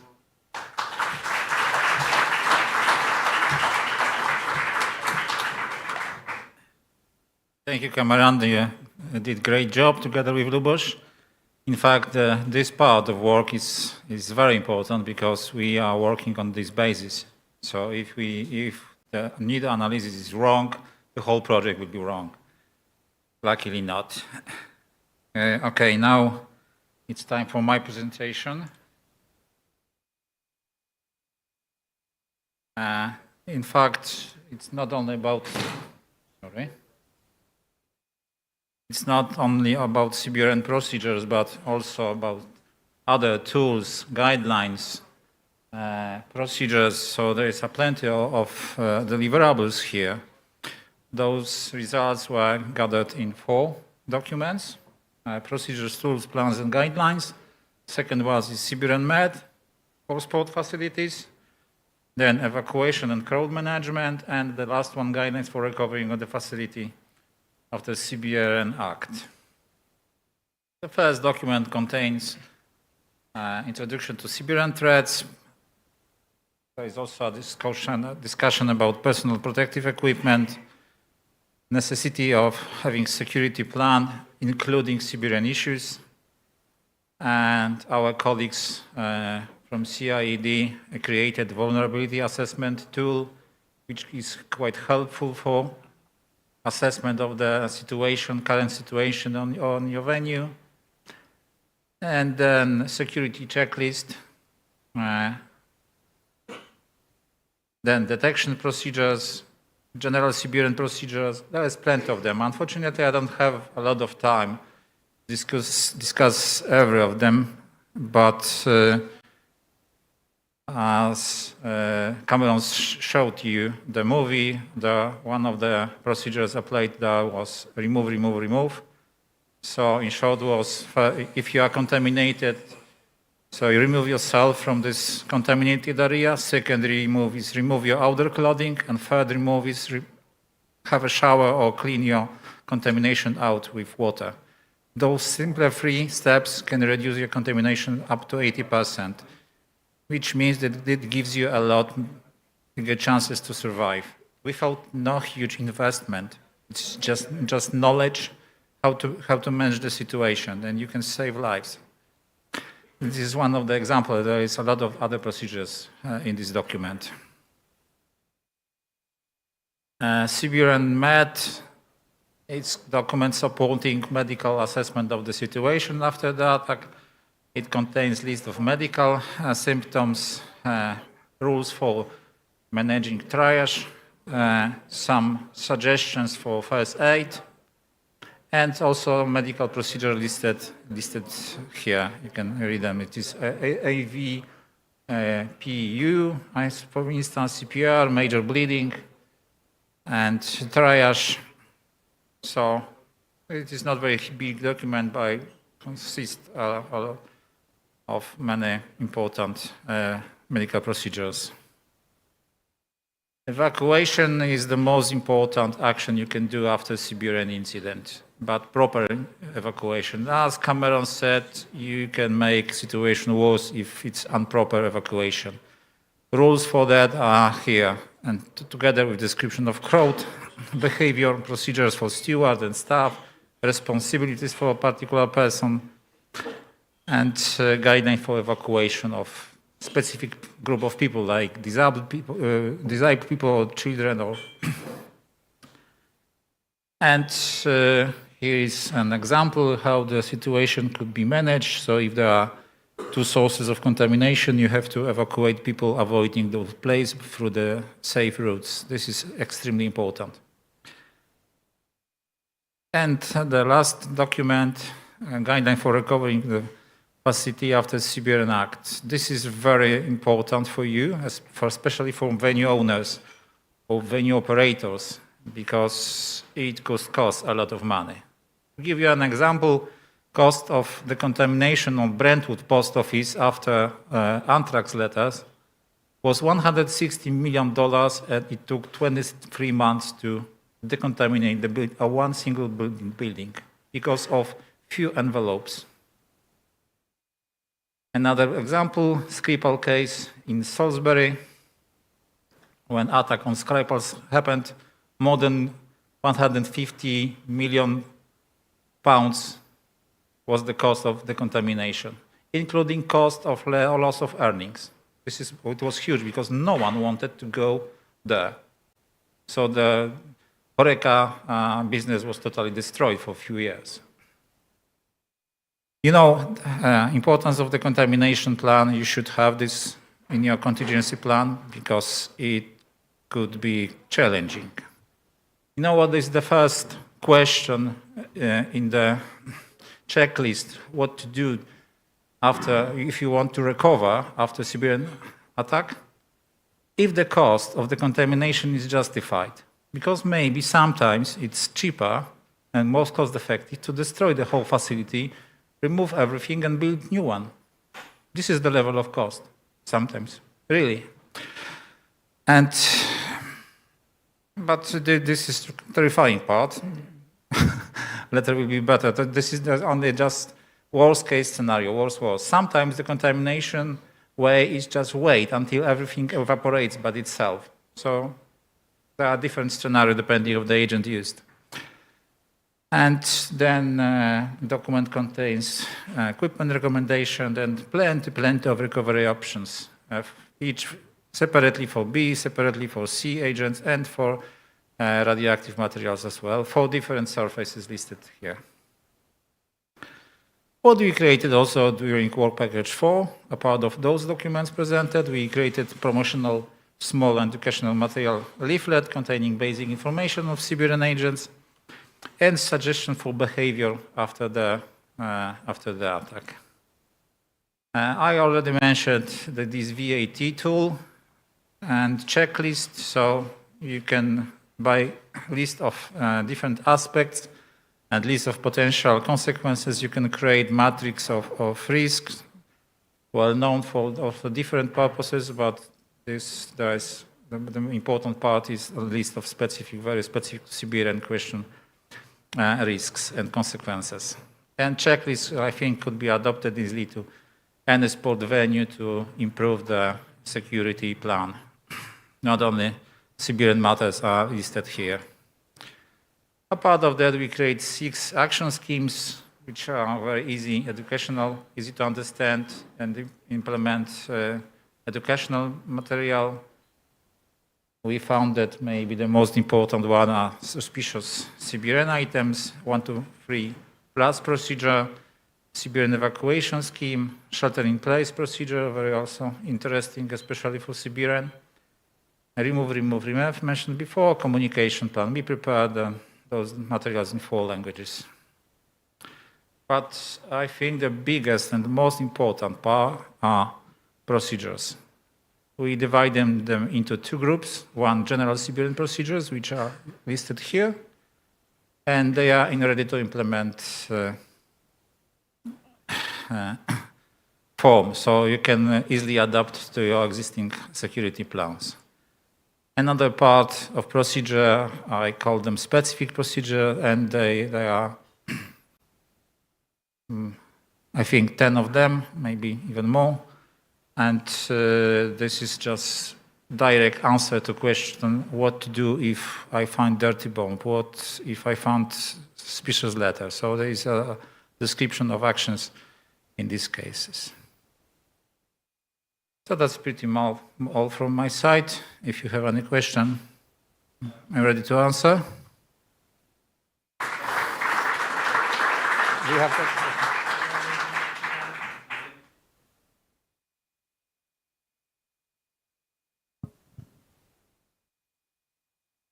You show very interesting documents. If I have a question, we can find somewhere these documents, or if we can't, you can share with us this document?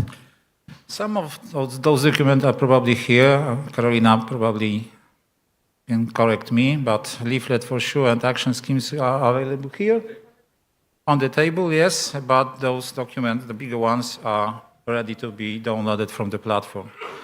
So they are publicly available. Okay, thank you. Thank you. Any questions? Yes, Steve?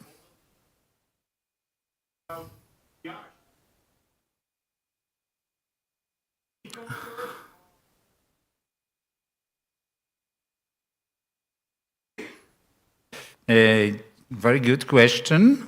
I suppose the author could answer better than me.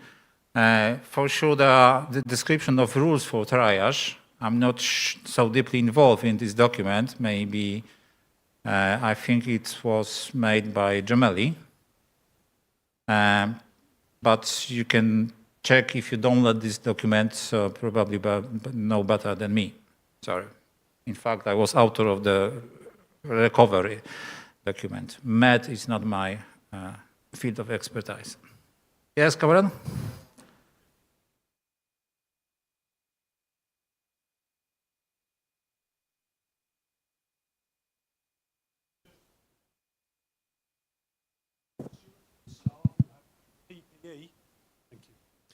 So what we recommend is that staff who won't have CBRN PPE and protection, they need to back off. So if anybody's unconscious and incapacitated, you just have to leave them for the rescue services and emergency medical services. However, for anybody who can move, we do remove, which they do for themselves with our advice and our procedure, and we encourage other people to help people leave the area. So we've done as much as we can, but we don't intervene ourselves to do triage. That's the only approach that we recommend, because it's assumed that we won't have PPE amongst staff and security in the stadium, if that helps to answer the question. Yes, but this document is wider than CBRN only, so I think that it covers also aspects, situation when no CBRN agent is used, so it is more general. Of course, you cannot do any actions if you have no PPE, so avoid any contact. This is general rule. If no other questions, I ask Mr. Javier Arias from INTA to present ICT and equipment recommendation. Javier, please, the stage is yours.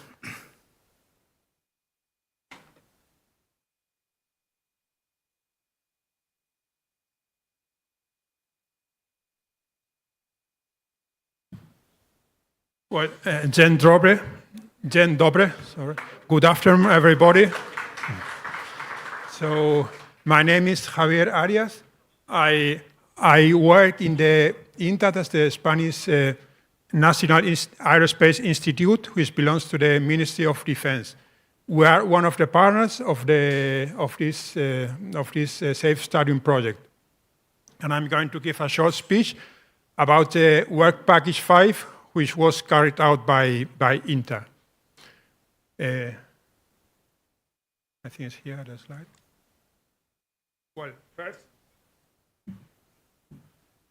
First of all, just to summarize, the objective of the Work Package 5 is to enhance the CBRN protection of sport facilities.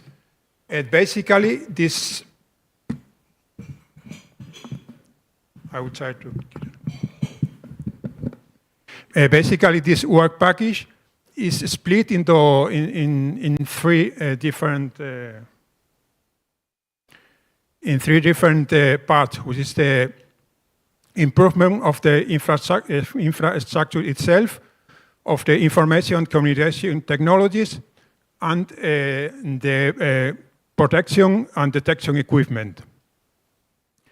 And these activities have been carried out by preparing recommendations for improvements which have been laid down into three different projects which can be found, three different reports which can be found in the Safe Stadium webpage.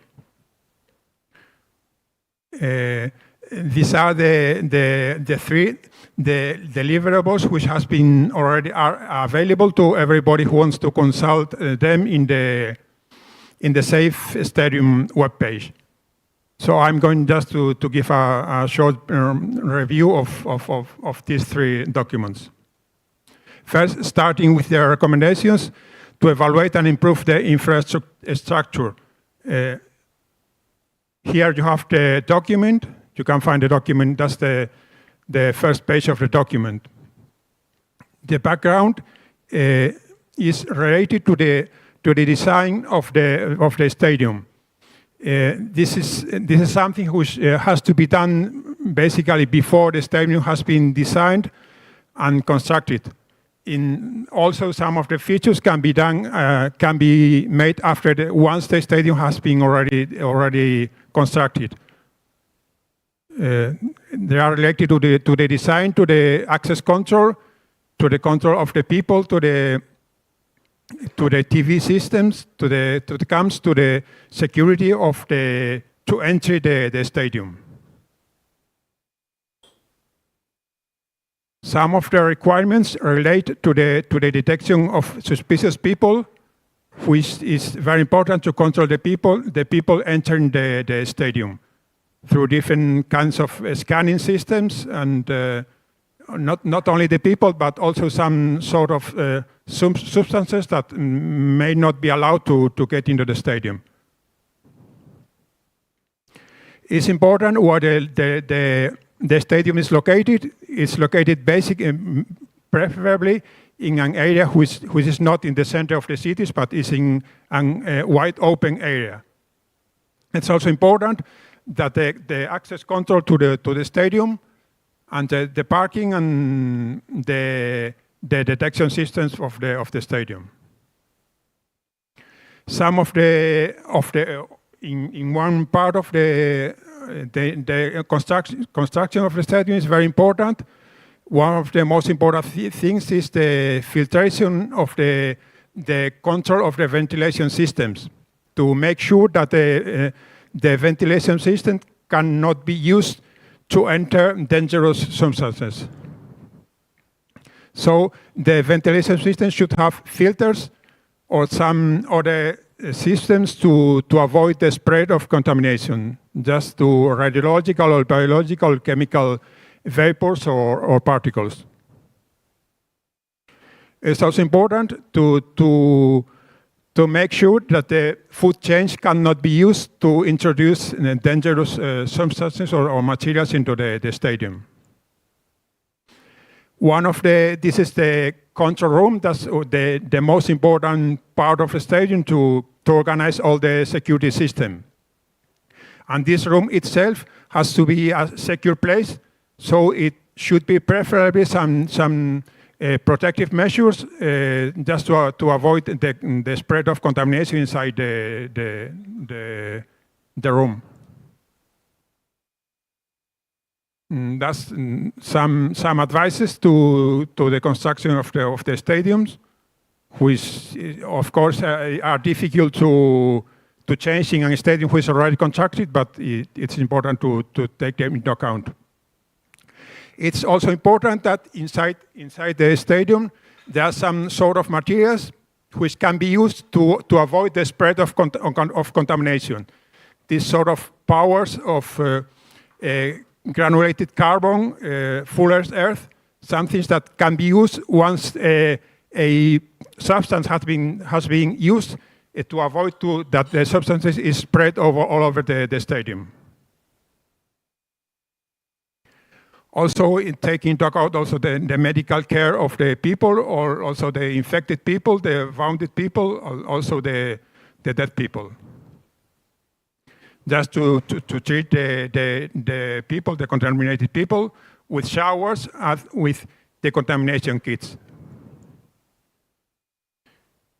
And going to the second part is the analysis of available information and communication technologies. This, you can also see the report which is available. Summarizing, there are several kind of technologies used to make easier the communication between the control room and all the people who are involved in the security of and safety of the stadium. There are several networks which facilitate the communication between them.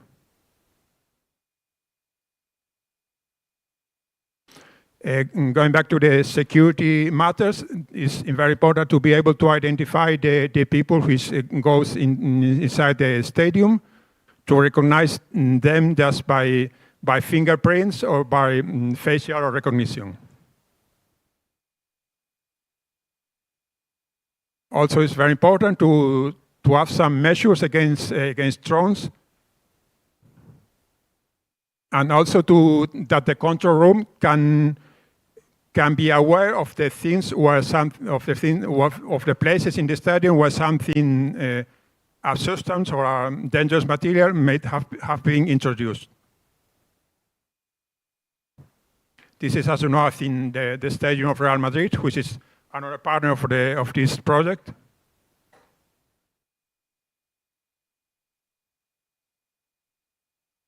Also, it's very important to have a system to be able to send a message to all the people inside the stadium to tell them what they have to do in case of an emergency. It's very important that the public can react quickly to the messages.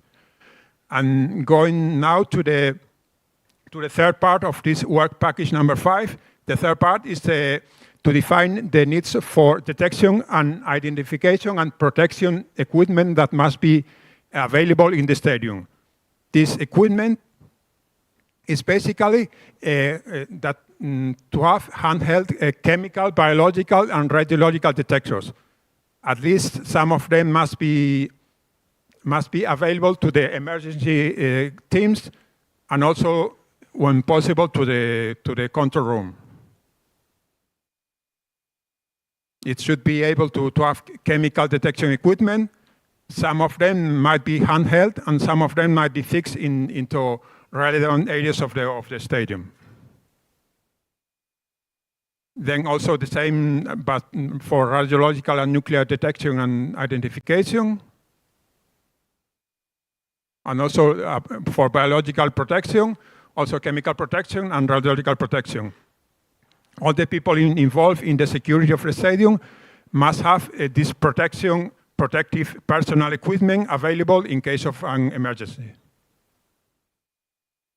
Also, once the emergency has happened, the decontamination is also very important to have shower, to have decontamination equipment, which can very quickly get decontamination off, to get rid of the decontamination. And that's a quick presentation of this work package 5. If you have any question, I can ask.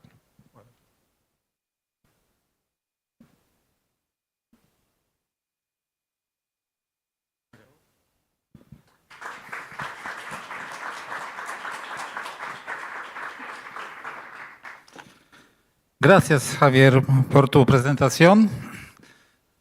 Now it's time for Michał Bijak, who promised us to present training materials in more detailed way. Now it's time for that. So the floor is yours, Michał. Okay, thank you, Max. Okay, so my presentation will be about the training materials. I will say more than half of this presentation are movies, so I will speak quickly, but the movies will be a little longer. Okay. So we have on this project also the work package focused on the creation of the training materials and special dedicated for this e-learning platform. And as is wrote, we focus on 3 modes: the traditional, of course, form with the traditional materials, e-learning course, and short via virtual reality simulations, which can be something like additional course or something which encourage people to the trainings. And now I will say a few words about the materials which we created. The first is a training curriculum. This is a whole plan how our learning strategy should be performed. This is, of course, the description of all training content and meritorious content which we want to transfer to our different groups. And we created this training curriculum based on different audience, different group of audience. So in this curriculum, we have some, we divided the training content for different groups, and we are suggesting, of course, end users can adapt this to own needs, but we are suggesting which material and which dose of materials should be dedicated for each audience. And of course, they will have this description, but in this training curriculum, we have 11 number of different topics where we have some description about the training content, what should be presented, in what are objectives and what is the content of this material, and about the estimated time. Of course, it can be adapted to the end user's needs. You see our proposal for different group, which topics which we created, which are covered in the next our materials should be dedicated for the target groups. Based, of course, for the training curriculum, we created trainer handbooks, and this is a tool for trainers who will be responsible for conducting the course. And the content of this material includes the theoretical background and description, the teaching activities with our methodology of training conduction. And we created something like we are called the subject card. And this is example of one of the subject card for one of the topics. Yes, we are put the information about the skills which should be and the knowledge which the learning points the students should get after this course, and of course how the different lessons or part of this course should be conducted. So this is our proposed how to do each I would say the topic or subtopic of our training course. And additionally to each of this topic, we also added the proposed presentation, because we know that everybody will want to have own presentations, but we are giving to you some models of presentation, some example which the trainers can adapt to own self course. So this is a trainer handbook, and of course, additionally to this traditional material, we created the trainee handbook, and the trainee handbook is typical dedicated for the trainee for their individual study. This is a theoretical material covering the CBRN threat, the protection, the securing the scene, crisis management, securing the fixes, and this content of this material is of course complementary to the training curriculum and to the trainee handbook. So this is something which each trainee should read before the training or read during the training. But for additionally to that, we see some examples of the pages from this training books. It is around 100 pages, but additionally we have a lot of annexes to persons who want to go deep in the CBRN threats knowledge, and to, I say, give more some interesting the course and interesting content to the people who want to be trained by our project materials. We created also animated movies. The animated movies, we created 6 animated movies, and they are strictly connected with our procedures and of course with our training materials. And this animated movie in easy form should transfer the knowledge which we want to give during the training. And this is example of one of the movie, because when I will present all of this animated movie, we need to have more time for that. So I will give only the one example of the 1 hour movie. Okay.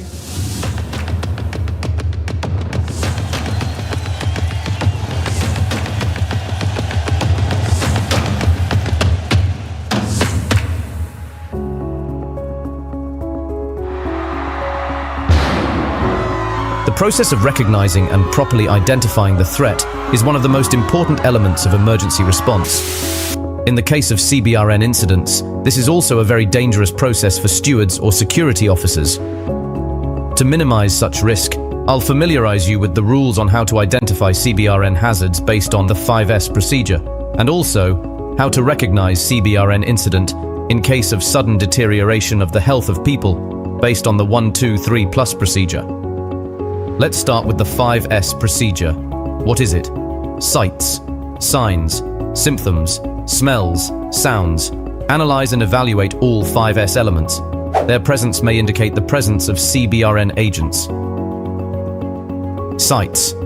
Note the presence of symbols and technical or safety numbers of containers with hazardous materials. Are there any traces of hazardous materials at or near the incident site? Signs. Are there any signs of the possible presence of hazardous materials? Unexplained clouds of vapors or fog. Fog coming out from a backpack. Oily droplets on surfaces or water. Dead or disturbed animals or birds. Withered plants. Unusual objects or equipment at the incident site. Symptoms. Are there victims with unexplained symptoms or signs that may indicate the presence of a hazardous material? Irritation of skin, eyes, respiratory tract, difficulty in breathing, nausea, vomiting, sweating, enlarged pupils or blurred, painful vision. Convulsions, malaise or loss of consciousness, unexplained fatal cases. Smells. Are there any unusual smells or reports or complaints of smells that don't fit into the situation? Smell of swimming pool, almonds, mustard, fuel, burning. Sounds. What can you hear? Are there any reports from other people about unusual sounds, for example hissing sound or escaping gas? The sound of glass breaking, fireworks, gunfire or explosions. Sounds coming from the inside of buildings, vehicles, containers or bags. The combination of at least 2 of 5S at the same time, sights, signs, symptoms, smells, sounds, greatly increases the likelihood of the presence of CBRN materials. Always approach any unusual situation with extreme caution. 1, 2, 3 plus procedure. Now, I will familiarize you with the way to act in a situation where there is a sudden health deterioration of 1 or more people for unknown reasons, according to the 1, 2, 3 plus procedure. Without knowing the circumstances of such an incident, approach the whole situation with great caution. Before you take any action, remember your life and health is the most important. Use all possible personal protective equipment. In the case where 1 person is affected, initially inform the leader. Initially inform medic. Approach with standard protocol. Check the symptoms. Assess whether this is a CBRN incident using the 5S procedure. If not, provide first aid. If you suspect the presence of a CBRN agent, quickly leave the site heading upwind from the hazard. Report the injured to your supervisor using the then protocol and control the scene. In case where 2 people are affected, initially inform the leader. Initially inform medic.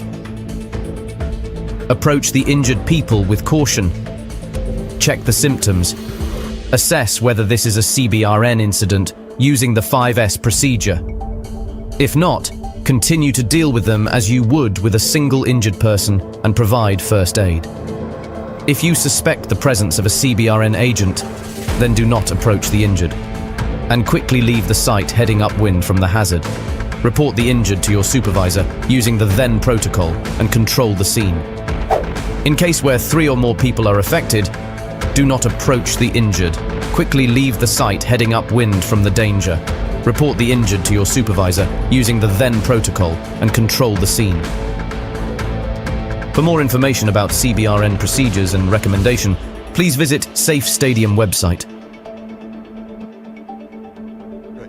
So it was one of these movies, and now we show you the movie from the e-learning platform, because to demonstrate it I recorded very quick action during the one of the topic of the e-learning, and e-learning will be also available on our platform. And e-learning is mostly dedicated for the stewards, because the stewards have limited time for the trainings. We know that a lot of people in stewards are rotating people, so the way of the e-learning is something like something additional to them and can give them some knowledge in the limited time when we don't have time for the full training. And this is only recorded for the computer when I was clicking very fast one of the topic of e-learning.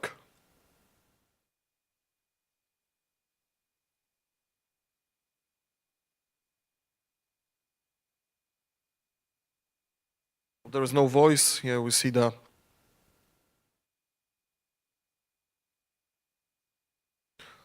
it is similar topic than we have in previous animated movie.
So it was one of our topic which we created and are available and will be available for all persons who will log in on the platform and get the access. And next, there is a VR, virtual reality simulation. We made some sets of training using this for the stewards and for the security managers. And I think that after the normal training, after the normal presentation, it is the great, I would say, supplement to which give the person a lot of fun, but they are interested in this training and they want to pass some tests during this VR simulation. So this is also recorded from the oculars, yes?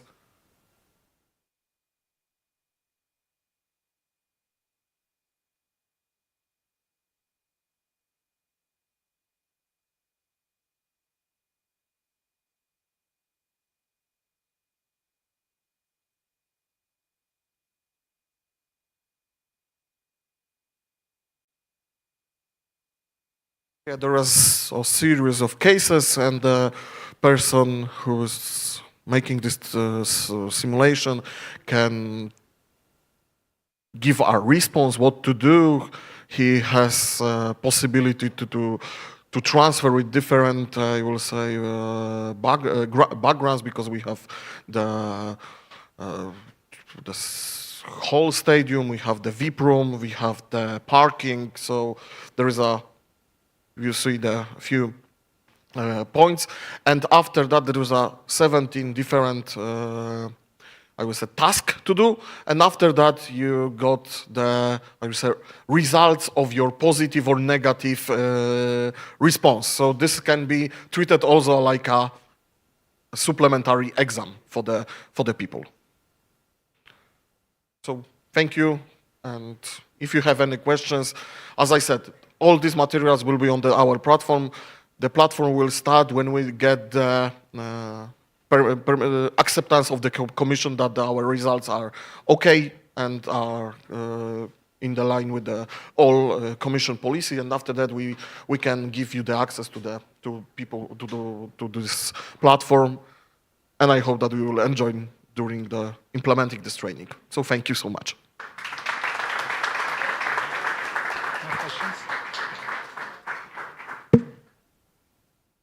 Thank you, Michał, for the presentation. I think that in our busy times now, short of home or education are very important for most of the people, especially those fast rotating in the companies. Now it's turn for Karolina Tomczyk. I'm really surprised that she appears on the stage at so late stage of the conference, because she's a technical coordinator of the project. In fact, she's a very important person for the consortium, because she was managing all the issues with all the partners, all the topics, all the deliverables. It was her job. Thank you for that, Karolina. The floor is yours. Thank you very much.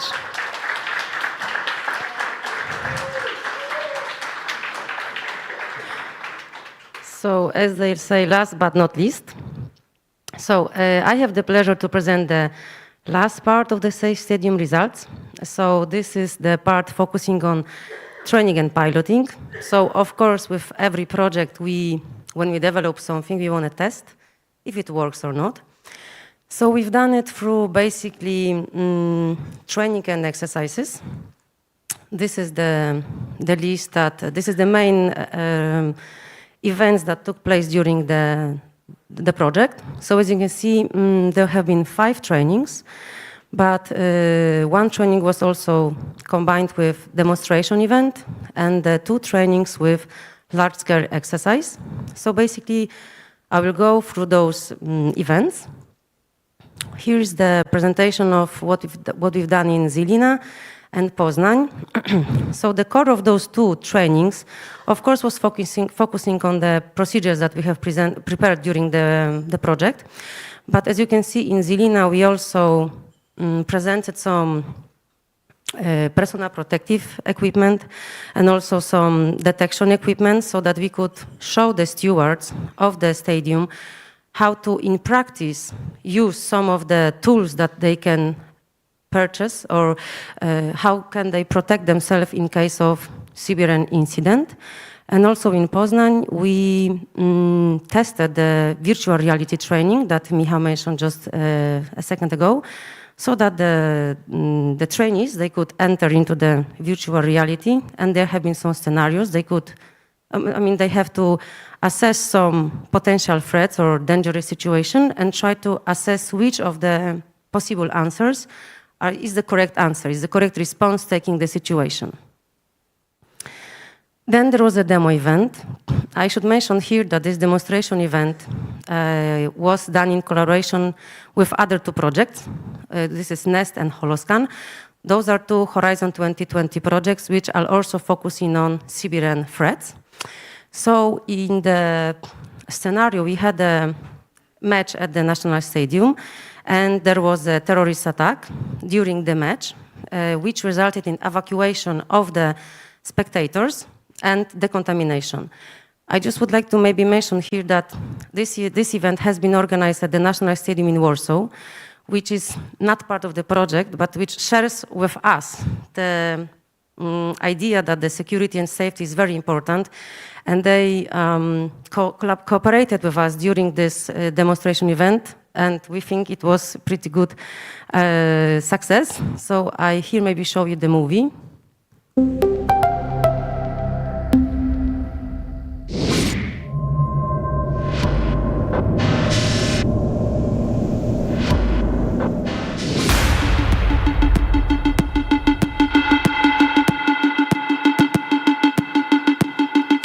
Maybe add here that it started with a training, as each of the events were proceeding by the training when we presented to the stewards and security people who were taking part in the scenario later on, what procedures we will be using, what responses we'll be trying to test if they are working.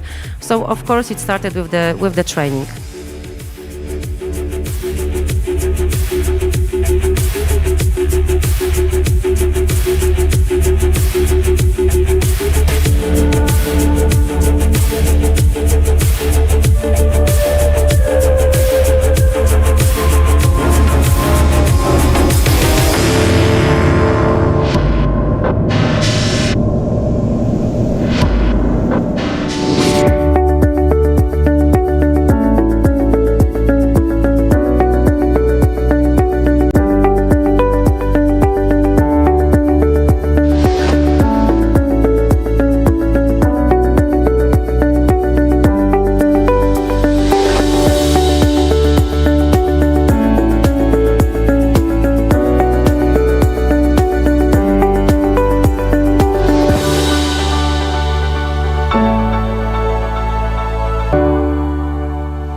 Well, I hope it was visible in the movie how big this event was. It was actually one of the biggest demonstration events that we have made within our institution. And it involves many partners also from outside of the project, which cooperated with us, knowing that the safety and security that we will test then will be beneficial for sport facilities. The next large-scale exercise actually happened here on this stadium, and I suppose that some of you have been with us at that day. So here again we had the match that we have around 200 spectators, and we had also the higher threat level because the police, of course in the scenario only, got informed that some terrorist attacks may be planned or conducted at sport facilities. And during the match, in the last moment, there was an unknown substance was sprayed on the spectators. And here again, there is a short movie. And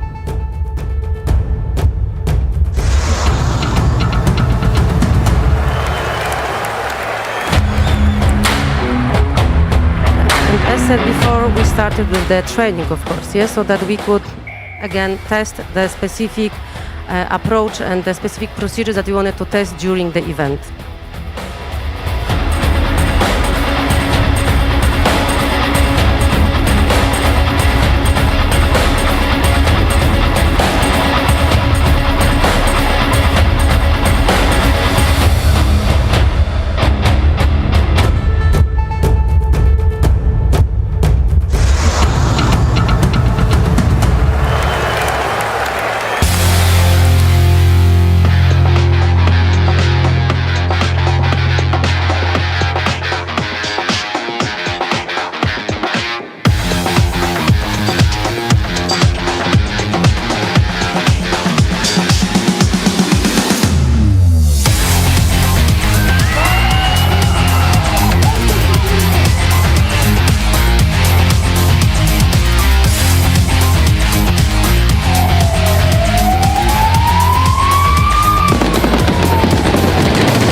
and the last large-scale exercise was done in Madrid.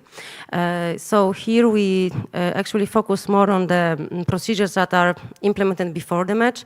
So about the security of the object, about the screening of the fans entering the stadium. And in this scenario, there was an unknown or suspicious bag found at the premises of the sport facility, but the police was called up. The bag turned out to be not dangerous, but then later on, when the fans were entering the sport facility, there was a bag that was placed outside of the sport facility, in front of the gate, that started to release unknown substance that actually harmed people that were in the closest vicinity. And from this event, we don't have movies yet because it was just 2 weeks ago. But here is just show you maybe 2 slides of the photos. So here we have the training of the security managers that later on conducted the training on the second day to the stewards. Also at the training, we had present the police officers and medical services that have been involved in the scenario. And here we have just a couple of more photos when you can see the backpack that turned out to be okay, and also the one that is releasing the smoke. And in this scenario, the lockdown procedure have been implemented. And of course, after the police arrived and the control over the scene was restored, the exercise have been finished.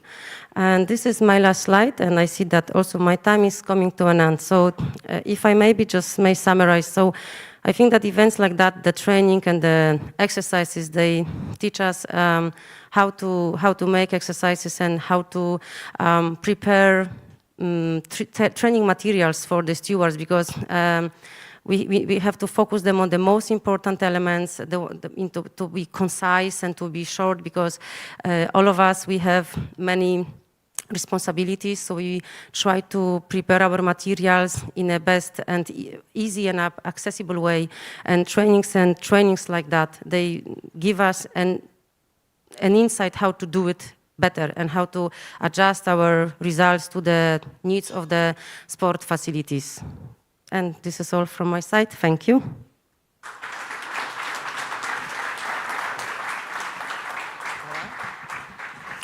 Thank you, Carolina. I think we fulfilled all the presentation planned for this part of the conference, but so now it's time for coffee. But before, let's try to make a photo on the stands of the stadium. So please now go directly outside. We can make a photo and then have a coffee, okay? Thank you.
Hello, hello. Share the mix.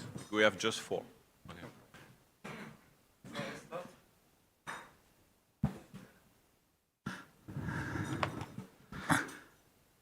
Okay. Now we are about to start last part of the conference. I'm quite interested in this because this is the project from the end-user perspective, which is very, very important for us, as the project was designed for this group. So the panel will be led by Julien Pivovar, the head of Innovation Department in Real Madrid. And we also participate Karol Feranec from SK Žilina, Peter Kay, representative of Premier League, Nino Constancio from Benfica Lisboa, Jan Ciecierzyński from National Stadium Operator, PL 2012+, Marcin Sabat from Series Consulnet, and Piotr Szor from CBRN of Culture and Sport in Łódź. So, Julien. Thank you, Maximilian, and thank you for the honor for me to moderate this session about the final user of the methodology we just developed since the last 3 years.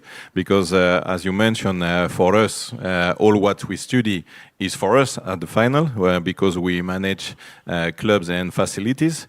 And so to start the panel, I would like to ask to every people here on stage, and I wish finish after all your presentation, to present. Yes? So, no, it worked, but I forgot about something. Sorry for that. I'm a bit busy. But I'm not sure if you checked already, but in your box there's a survey about the quality of the conference. If you find the time to fill it, it will be great for us. It is really important because we have to prove that we are taking care of the quality of the conference. And in fact, we need the feedback to be better next time. Sorry, please continue. Yes, I will not start again. I come back where we were. I would like just ask to you, everyone, to present quickly yourself, your background, and what is your position in your club or organization. And also, please, if you can tell us about one main event, about security threat or security event happened already in your facility, and just to give an example of what threat you have to solve in your lifetime in your facility. So please, Jan, as we are in Poland, and so you're the representative of the National Stadium, can you please start to explain us your position and something very notable in your facility? Thank you.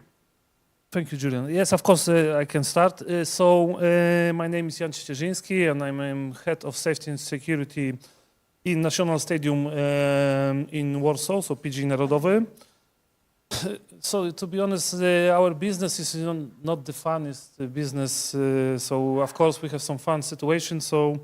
But this is not the funnest business in the entire world. We work, of course, in safety and security. But I can say one story who is maybe something curious for the situation all of us already get here. So in CBRN threats, I mean, the situation was during the pandemic. During the situation, we have hospital in National Stadium. And in this moment, we have, I don't know, something about 500 people who is staying in the bed in National Stadium, in the hospital. Of course, the situation was in general bad. So many people was dying. And then in one moment, we have situation that we have smoke inside the hospital. We have a lot of smoke, some strange smells. Of course, we didn't know what is going on. Of course, everyone who is working in this business know that evacuation of the hospital is really something, really big troublemaker, let's say it this way. It's really hard, and almost never we're gonna evacuate hospital. But we didn't know what is going on. Of course, we called the firefighters, we called the police. Because also the smell was kind of chemical smell. So we have smoke, and the smell was like something chemical. So we start to check what is going on. We didn't know what is, what is going on. And it's not so maybe not funny, but it was 1 week before the start of invasion in Ukraine. So also the threat in Poland was in high level in this moment. And what was the answer? To be honest, what's happened? Two guys came to the parking lot next to the National Stadium. They go far away from the stadium. They would like to smoke some pyrotechnics, but there was almost no wind, and there was humidity in the level that this smoke came to the stadium, and through our ventilation system and of course air intakes go to this hospital area and cause these problems. And to be honest, this guy don't want to hurt anybody. We watched this movie a few times. They park the car, go 500 meters far from the stadium, but they use smoke flares and they use the wind and humidity because this problem and all this situation. And also that was the moment, we start more thinking, like always after something happens, people start more thinking about the situation, about how we manage the ventilation system. And also this was the question we had during this Safe Stadium project. We also ask people, and from this time we also start to practice this kind of situation to managing the ventilation system in the stadium in this kind of scenario. Okay, thank you very much, Jan. Very interesting. Peter, can you present yourself and give us also an example? Many thanks. Yeah, good afternoon, everyone. Before I do, could I just extend my congratulations to Mr. Biak, is he in the room? For the conference and for his colleagues in producing the Safe Stadium project. Really, really enjoyed today. Thank you very much. And to my colleague, Dr. Steve Frosdick, who we work with very closely at the Premier League, who alerted me to this event. So thank you, Steve. So I'm Peter Kay. I am the head of Stadia at the Premier League. I've been working in football for nearly 25 years. It's been quite an experience. I've been hugely fortunate. I've been fortunate enough to travel and see lots of different football stadia and countries and operations across the world. In terms of an event that I thought of whilst I was listening to the presentations today, which, thank you, by the way, were in English.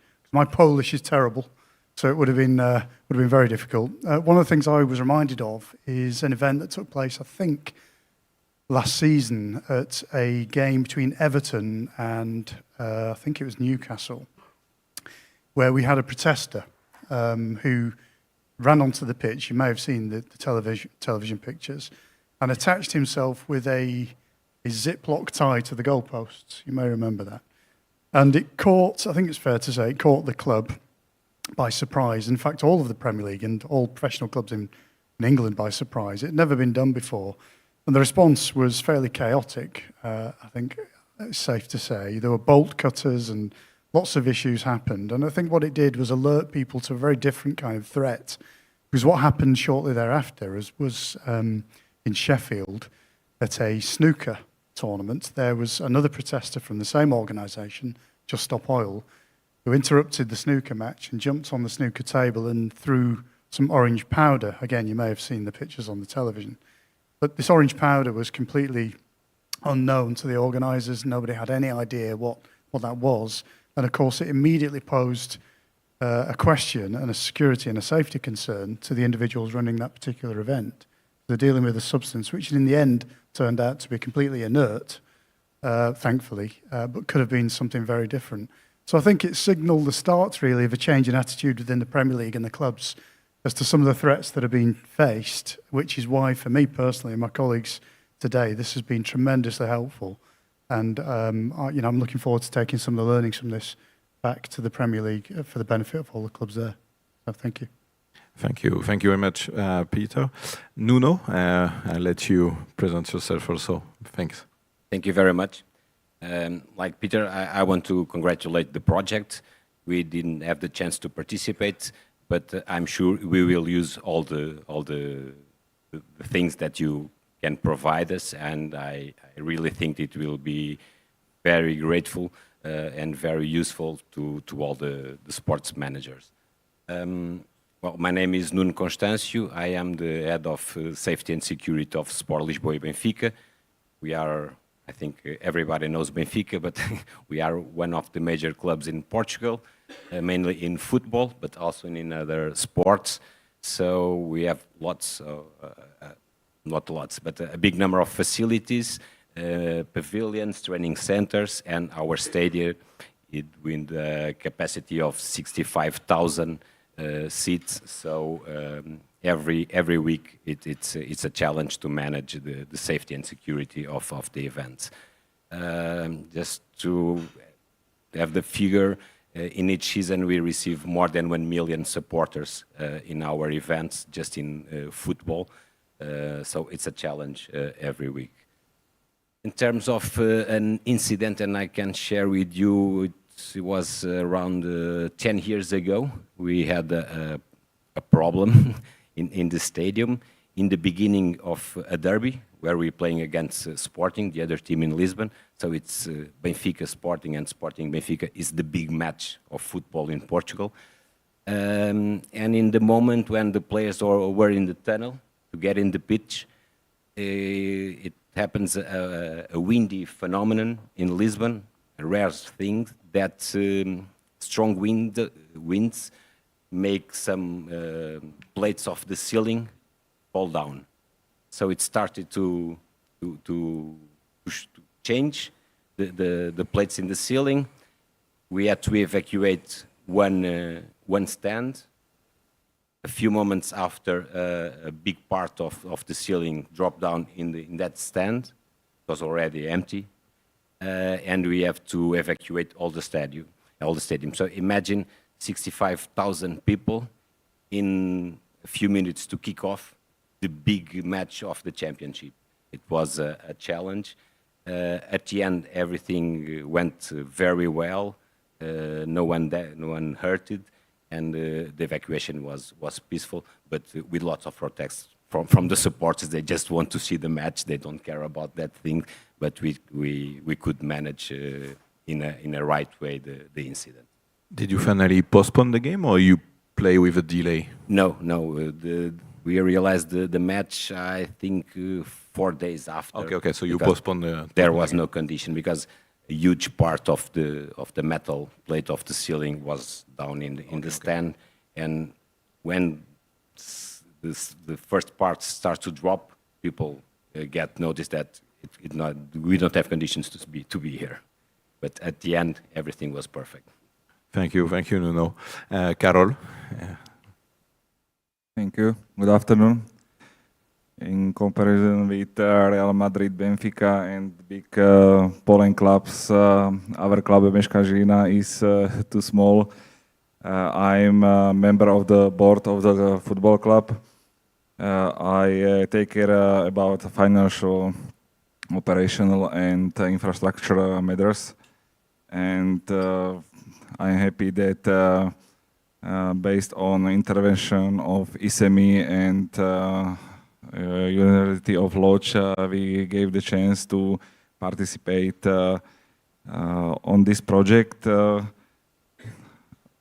think what I said to you, when I will retire, I will say to my grandchildren that I was in group with Benfica and Real. Because there is no chance to play with them in football cups. So I know. We are a small club in Slovakia. We are oriented on education and development of young players, and then we try to sold them to Polish clubs. We play only one time Champions League, and it was 14 years ago. after state visit 2 years ago, it was during pandemic period. Dominic Klimas, he is not here, but he prepared analysis of our stadium, and from this it was clear that there is a big CBRN threat at our stadium, because near our football stadium is also ice hockey stadium with older cooling system with ammoniac. So there is a big problem, and we try to change the system with government, but it's still in plan. We also sent a letter with proposal to destroy the stadium, because it's 1 meter from our stadium, this cooling system. So we will see what will happen. After 2 years, we completely rebuilt stadium background. So and we use also recommendation from this analysis in football matches organization. In our stadium, play also playoff with Ukraine national team under 21, which was I think 6 months after the war in Ukraine starts, and it was very difficult because the society in our country is completely divided, and sometimes support Russian, some people or half of people support European Union, and I think CBRN treats and these themes is in our country more, how to say, more often, because like you know, last week there was a terrorist attack on our prime minister, and 2 weeks ago there was cyber attack on our school. So it's they sent to 80% of our schools emails that there is the bomb. So we can use these knowledges, experiences, and so on, not only for football stadiums, but also for other sectors of society or economy. Thank you very much, Karol. Marcin. Okay, thank you. Hello, everyone. I'm Marcin Sabat. I represent Seris Consulnet. It's a security services provider in Poland. It's a leader of the market. We are hiring 20,000 employees, and many of them are stadium stewards working on various events in Poland. So among them also football matches, high-risk games like Legia Warsaw games, Arka Gdynia games, but we also secure concerts or air show for 100,000 people. So we are really involved in security on mass events. So I'm really glad we could be the partner of this project, and I can assure you, once we will get the access to this platform, we will train our stewards accordingly to the available materials. And now about the incident, short introduction to this incident. Okay, so before I joined Seris, I worked for a Polish Football Association as a head expert of security and stadium infrastructure. And you know, we had in Poland 3 big tournaments: Euro 2012, then we had Euro Under 21 championship, and then we had FIFA World Cup Under 20. I worked together with Janek sitting here. He was a venue manager in Bielsko-Biała, and I was a security manager for the whole tournament. And what is the role of this security manager? His main role is to deliver the security concept So every team, security team at the stadium knows what to do, yeah, during the matches, how to secure. And one of the main parts of this concept are the policies and procedures. Yeah, so we at the beginning we were thinking what kind of procedures we need to deliver together with the stadiums, and obviously high-risk games, maybe, yes, some threats for the crowd, and we invented, I don't know, 20 procedures. And now the incident, what happened here in Łódź, but not on this stadium, but on Widzew Stadium. Why this is important? Because on Widzew Stadium we always had full house where Polish team were playing. So about half an hour before the first game opening match, can you imagine what happened? We found at the stadium the nest of the bees, yeah, those yellow insects. And now please imagine, is it a ridiculous situation? Is it safe situation? Can bees be dangerous for someone defending their nest? And now we are starting to think, what can happen, yes? And where is the procedure? Obviously, we couldn't invent procedure for such issue. Now, what to do?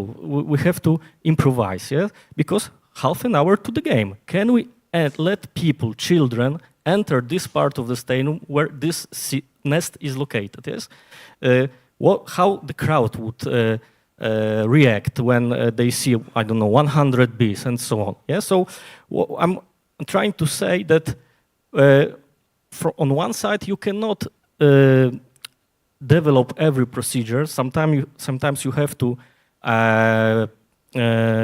improvise. And this is, I think, the core of this project, Safe Stadium project. If you can be prepared for something, so in terms of CBRN, now you can do a lot, yes? Please be prepared, because once it will happen, then you actually know what to do and you don't have to improvise. So this was an incident that at the end, it was not that funny because it has an impact on the crowd. We had to delay the opening of the gates, but it shows that planning is a really important thing.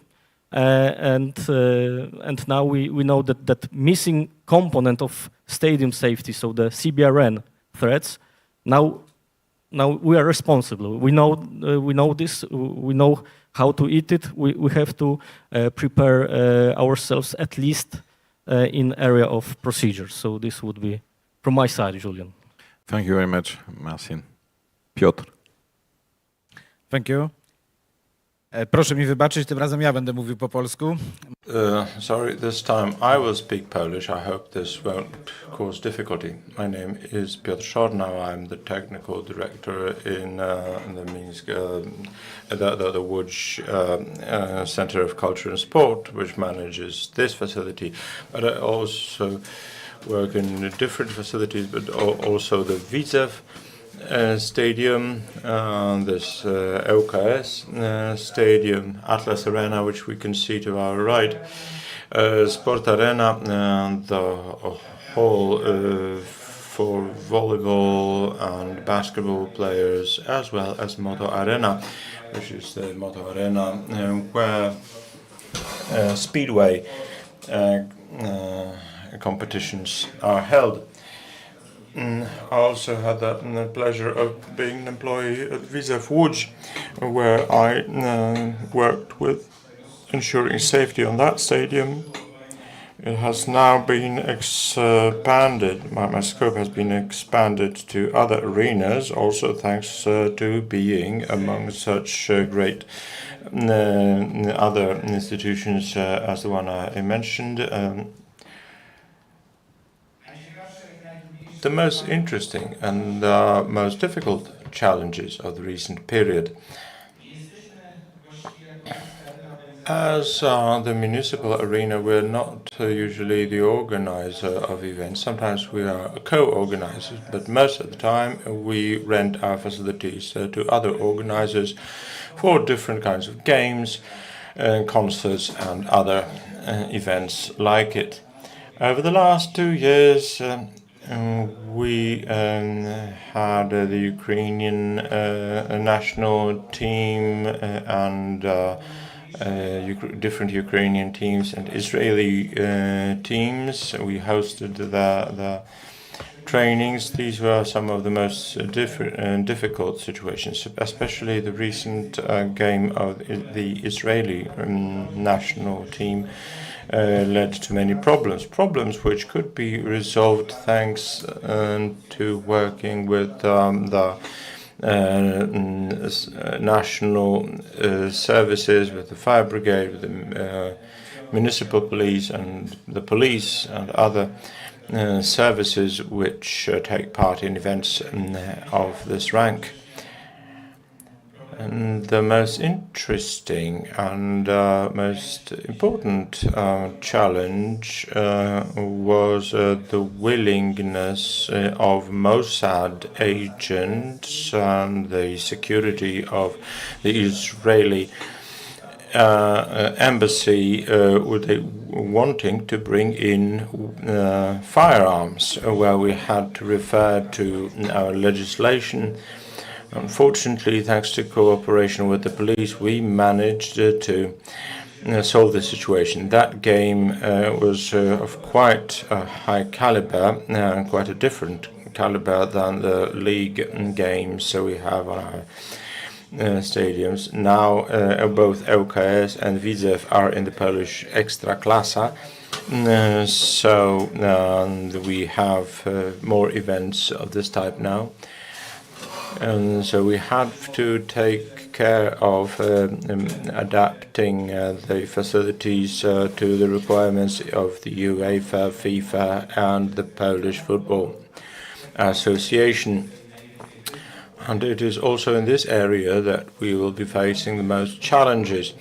And as I will say further, the procedures that we implement in collaboration with the Safe Stadium project, but also the things that we have learned thanks to collaboration with the emergency services. I think cooperation is key.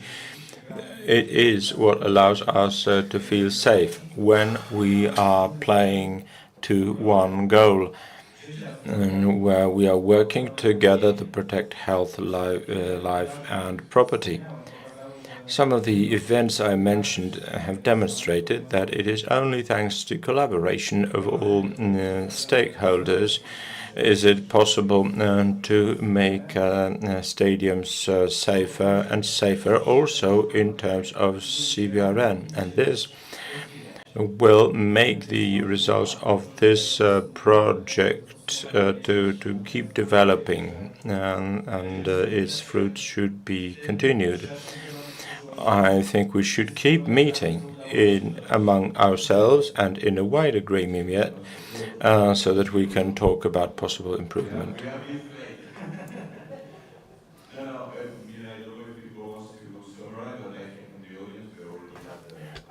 So we are short in time. I think better we go for next. So I will finish the round of the table with a short presentation of Real Madrid. So I'm Julien Pivovar, and I'm the head of innovation of the club. In my background, in 2005, I started to work in Stade de France in Paris in safety and security thematics. At that moment, I was a student of Professor Steve Rosdick, which is right now with us. So it's an honor for me to present here in front of you. Many thanks for all the Universitat of Łódź and also all the people to organize these nice events. It's really, really interesting, and the whole project has been interesting.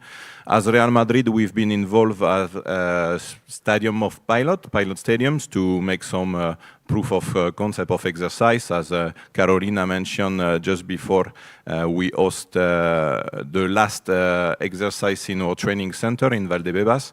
So we have various facilities.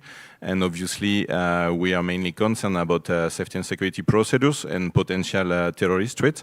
So it was for us very, very instructive and interesting to participate to this project. Speaking about terrorist threats, we have we are in a global situation that the terrorist threat is very, very high. And we have all seen recent videos online, like 1 month ago, to potentially threats on the Champions League game everywhere in Europe. And I'd like to ask you, some of you, how you manage these current terrorist threats in Europe, and particularly in your facility or in your country. We can start with you, Peter, because as in England with the Premier League, and also we have a big game in Wembley soon, so I hope it will happen very well, even if it's not in your coordination. But let us know a little bit about the threat in the UK and how you manage, and if you enforce recently the measure. Yes, thank you. That isn't my competition, I'm pleased to say. So, yes, we are living in very difficult times, aren't we? So the geopolitical situation across the world is changing really quickly, and all of the advice we're getting from experts in this space point to the fact that we are looking at a very different future ahead of us in terms of a terrorist threat. So all of the Premier League clubs are alert to that as a risk, and they all work very hard to develop well-rehearsed plans insofar as they're able. So I think, generally speaking, across the Premier League, the clubs are in a good position to deal with an emerging and an extending terrorist threat. But that's not to say there is any complacency at all. Every week, every match round that we have, we talk to the clubs about various issues that may have arisen, and vulnerabilities and weaknesses, and we work with them collaboratively to work out how best to deal with those, to strengthen the plans all of the time, to make sure that their counter-terrorism proposals are as good as they can be. And bear in mind, of course, that back in 2017, we saw a horrendous attack in Manchester, at the Manchester Arena, which resulted in multiple fatalities and lots of injuries. And that changed the landscape in the UK, really, but I think more broadly, in fact, but certainly within the Premier League clubs, such that their response and their preparedness for terrorism attacks was raised and heightened. And we spoke at the time to the King's Council, the then Queen's Council, for the inquiry that took place around the Arena attack. And it's a chap by the name of Paul Greeny, and he gave a very detailed response to the clubs as to how they should prepare for any future attack and what they should do, and the lessons learned through the attack in Manchester. So all of that has been soaked in by the clubs within the Premier League. But you know, I would never sit on a public platform like this and say that we do everything perfectly. There is always room for learning, and today is a good example of that. So whilst we work very hard to make sure that grounds are as safe as they can be, and there is an expectancy, by the way, from supporters that security is a high priority for all clubs. Whilst we work very hard to do that, there are always improvements we can make, and we continually look for those. So to answer your question very quickly, we're looking at a very different future, a raised threat level, and certainly from our point of view, a need for an increased resilience and preparation. Thank you, thank you. Nuno, could you tell us a little bit also concerning maybe Portugal, or particularly and Benfica Lisboa, if there is some reason for you to upgrade the level of security for spectators or for your facility globally? Yes, fortunately in Portugal, the assessment of the terrorist level, it's still low these days. When you ask in Europe, we are aware of all the things that it's happening in the world, and specific in Europe. But in Portugal, lucky of us, we still live in a situation that the assessment made by the authorities give us a low level of threatening. Of course, things could change in a second. And we must be aware of that and prepared. We follow the examples that what is made in other countries, like in England, like in Spain, and we try to prepare the best we can to be prepared to an event like that, because as I said, we never know. It never happened in Portugal since a lot of years, but it could happen tomorrow. So it's better to be aware of that and be prepared. And we are giving the steps to be prepared to a circumstance like that. So maybe just one complementary question, because I understand terrorist threats is low enough in Portugal, but what about your potential of detection, and how do you enhance your safety and security facing all the firecrackers or flares in the stadium, because it could be a potential an RBC threat? Have you a specific measure for this potential threat? Yes, that's these days is the big concern. Not these days now, because the season ended last weekend. But this season we assess increase of the use of pyrotechnics, in the stand, throwing to the pitch, and the problem with pyrotechnics is growing. Particularly as in Benfica, our supporters didn't behave good this season. We have been punished by the UEFA, as is public to everyone, and we trying to implement some measures, mainly controlling the entrance in the stadium.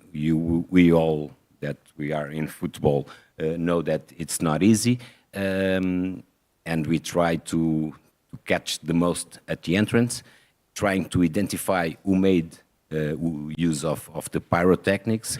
We have some barriers these days in the Portuguese law that there are technology that could help us, like the use of biometric data, but we have the problem of the data protection, and we are managing things to achieve a best result with the means that the technology can provide us, but fulfilling all the requirements of different kinds of laws like data protection and something.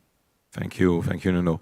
Jan, in National Stadium, Warszawa, could you also let us know about the current terrorist threats, and how do you manage the upcoming events you got, and to face these potential threats? And also, to finish, could you explain us also how do you manage all the pyrotechnics in the stadium? Yes, of course, I can. Big topic. Yeah, big topics. Of course, going back to this terrorist threat and so on. In general, of course, we are aware of the level of terrorist threats in Poland, and of course, we have a big cooperation with the police and internal security agencies. So, I mean, ABW in Poland, who is responsible for this threat in Poland. But of course, also we understand that this level of threat right now, like what was mentioned before, is because of the situation about our eastern border. Yes. And this is the reason we are in direct contact with ESA or police, because only in this scenario we have the real information about the threats in our stadium, not general threats in Poland. And in many situations, scenarios, the information what we get from the police or ABW, we change our procedure in this particular event, or we have big cooperation with the police or internal security agency in the stadium. There was also a few scenarios that even police checking the people entering the stadium, or even checking the cars who is going to the stadium. And according to the Polish law, in general, it's mainly this responsibility of organizer, not the police or internal security agency. So this is the different scenario. Let's go back to this pyrotechnics, because this is for, we are right now, let's say, 3 weeks after the Polish FA Cup final in National Stadium. And let's say this is the kind of Christmas for the fans and supporters, and they would like to celebrate this Christmas with a lot of pyrotechnics. So when we start organizing this final in National Stadium, when we have something about 50,000 of fans, and half of them is supporters of one team and half of them is, of course, supporters from the other team. And we have big tradition of pyrotechnics also in Poland. So when we start in the first game, we have thousands of pyrotechnics. Thousands. Thousands.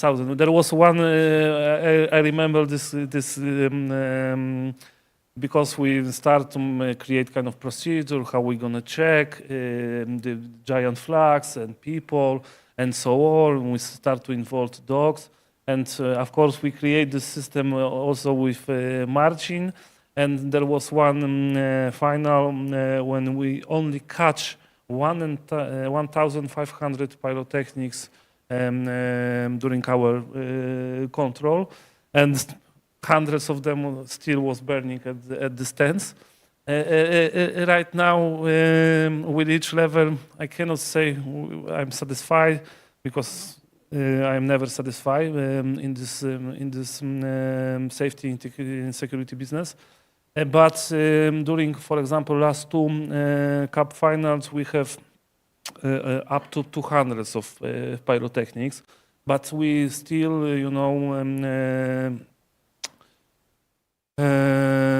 improving our procedure. Of course, we use RTG to check the person who is entering the stadium. We use also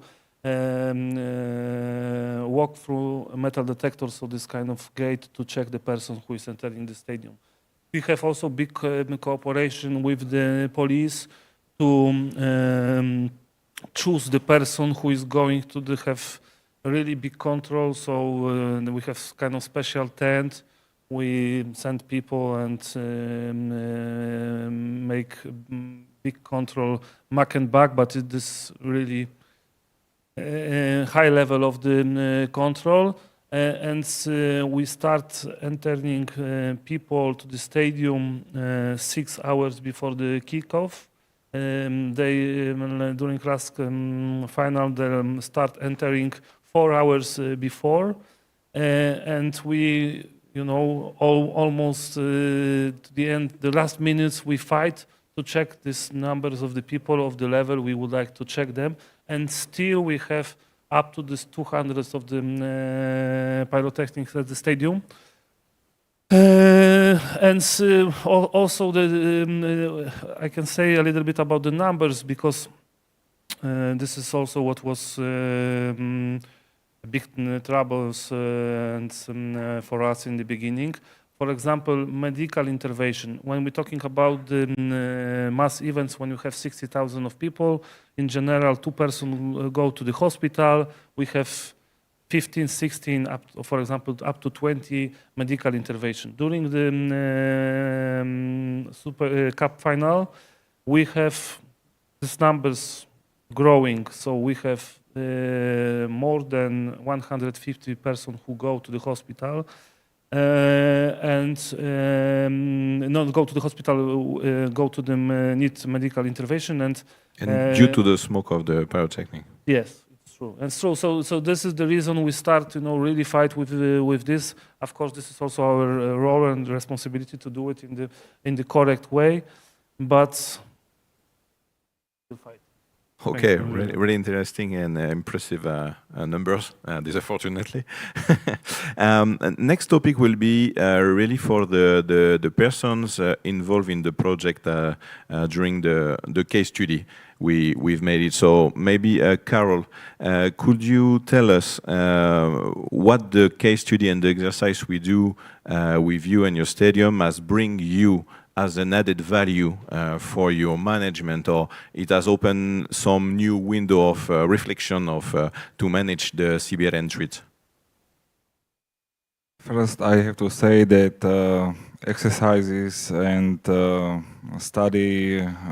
self-study of steward is necessary to know how to react on these threats or possible problems. We manage exercise with cooperation with ISEMI, and also there was people from Poland, from Makiz and University of Lodz. There was short description of threats and what CBRN means, but I think that we need to follow with these exercises and still teach people how to react on stadiums. We don't have at our stadiums the number of fans like you have here in Poland or in Portugal, especially in Madrid. But we have same problems. We have problems with our ultras. Now they are in boycott because we decided after recommendation from stadium visit and also recommendation from local police department that we need to divide it sectors because our ultras and away sectors was on the same stand, and each match was assessed like high risk matches, especially with Slovan Bratislava and Spartak Trnava, because they have a lot of guys in the ultras, and I think that it's a big problem in Slovakia generally. The clubs try to fight with these problems, but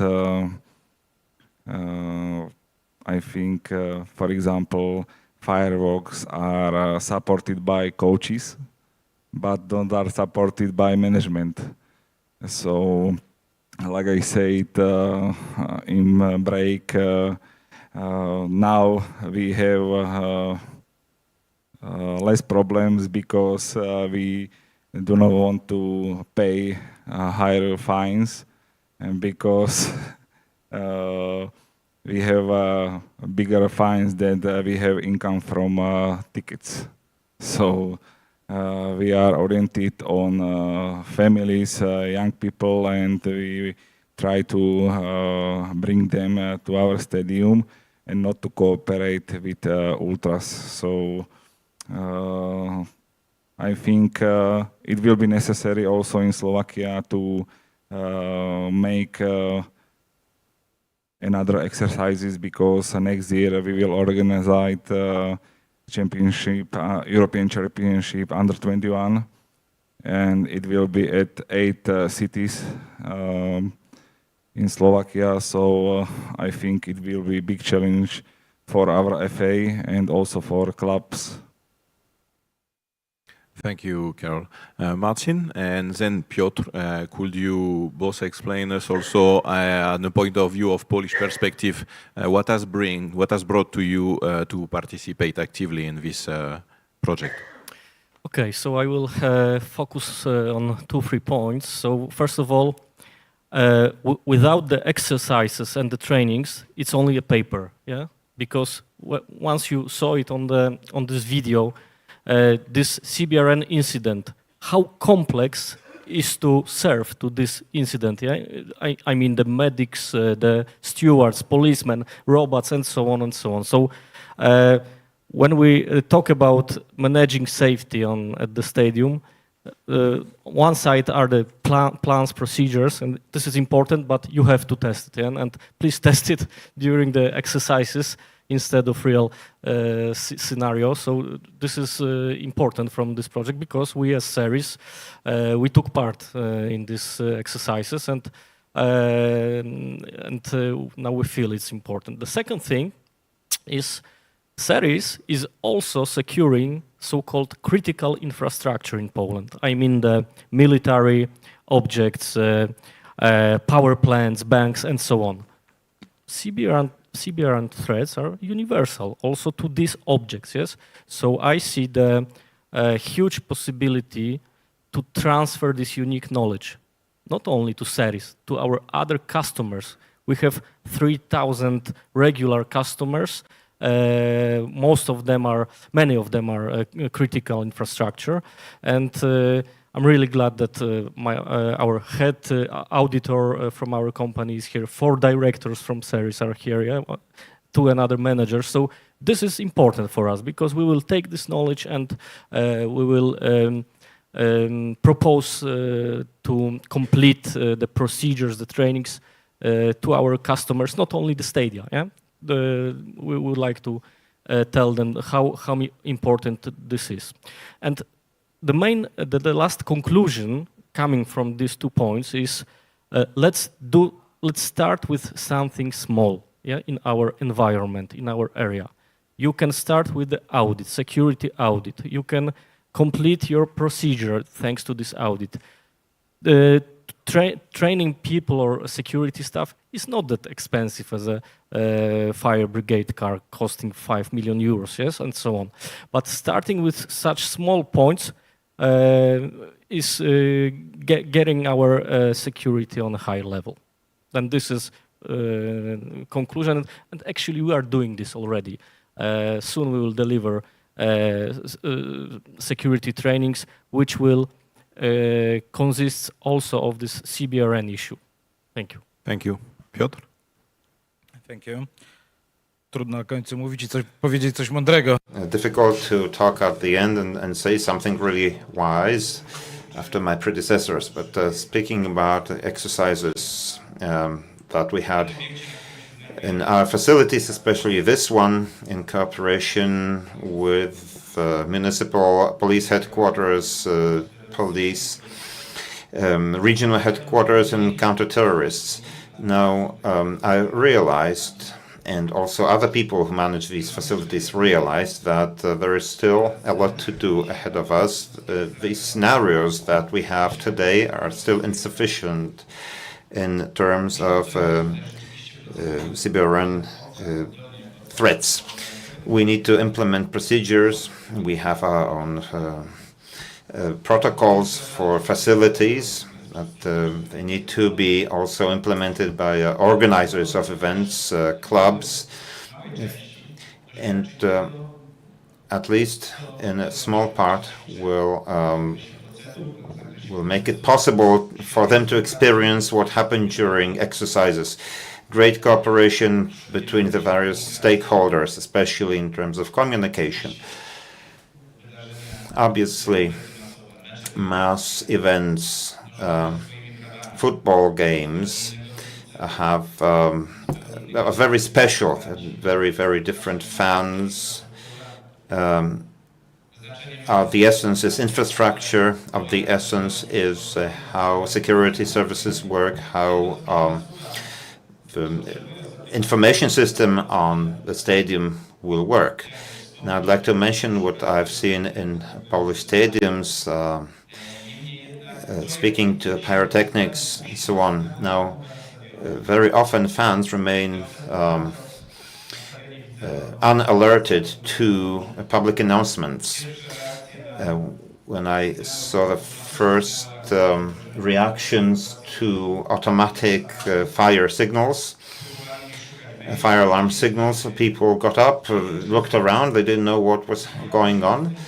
Now, as over time, people just turned around their heads. The speaker just said that it was only pyrotechnics, nothing dangerous was going on. Right now, the people do not respond at all to the automatic fire alert signals. So in the context of the public announcement system, it's very worrying. I'm not sure how we should tackle this in Poland. I don't know what the situation is at our partners' facilities, but this is something that drew my attention during exercises and the Safe Stadium project. Now, another thing, Atlas Arena, the municipal arena for culture and sports, we have concerts for 15,000 people in a small space. No, I'm not criticizing any security agency right now, but we pay too little attention to those events in the context of CBRN threats in Poland, around the world, where we could face terrorist attacks pretty soon. So indeed, we do not pay sufficient attention to concerts and other events, both in enclosed spaces and in open spaces. The checks are just a fraction of what we have during high-risk football games. So the project is definitely worthwhile.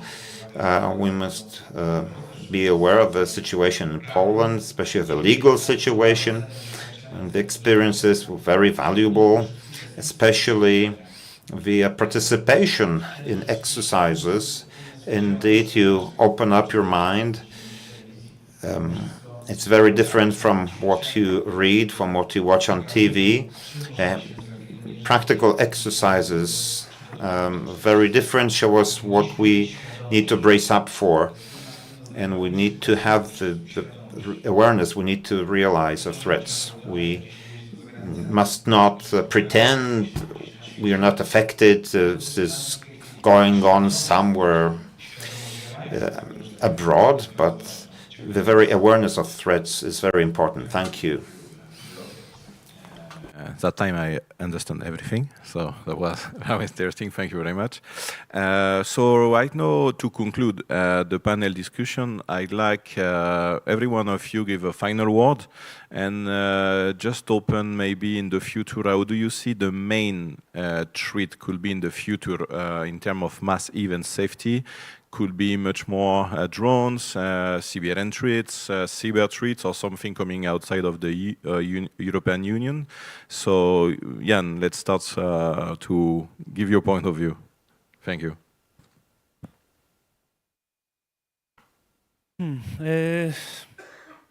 To be honest, let's say that let's go back maybe to this drones.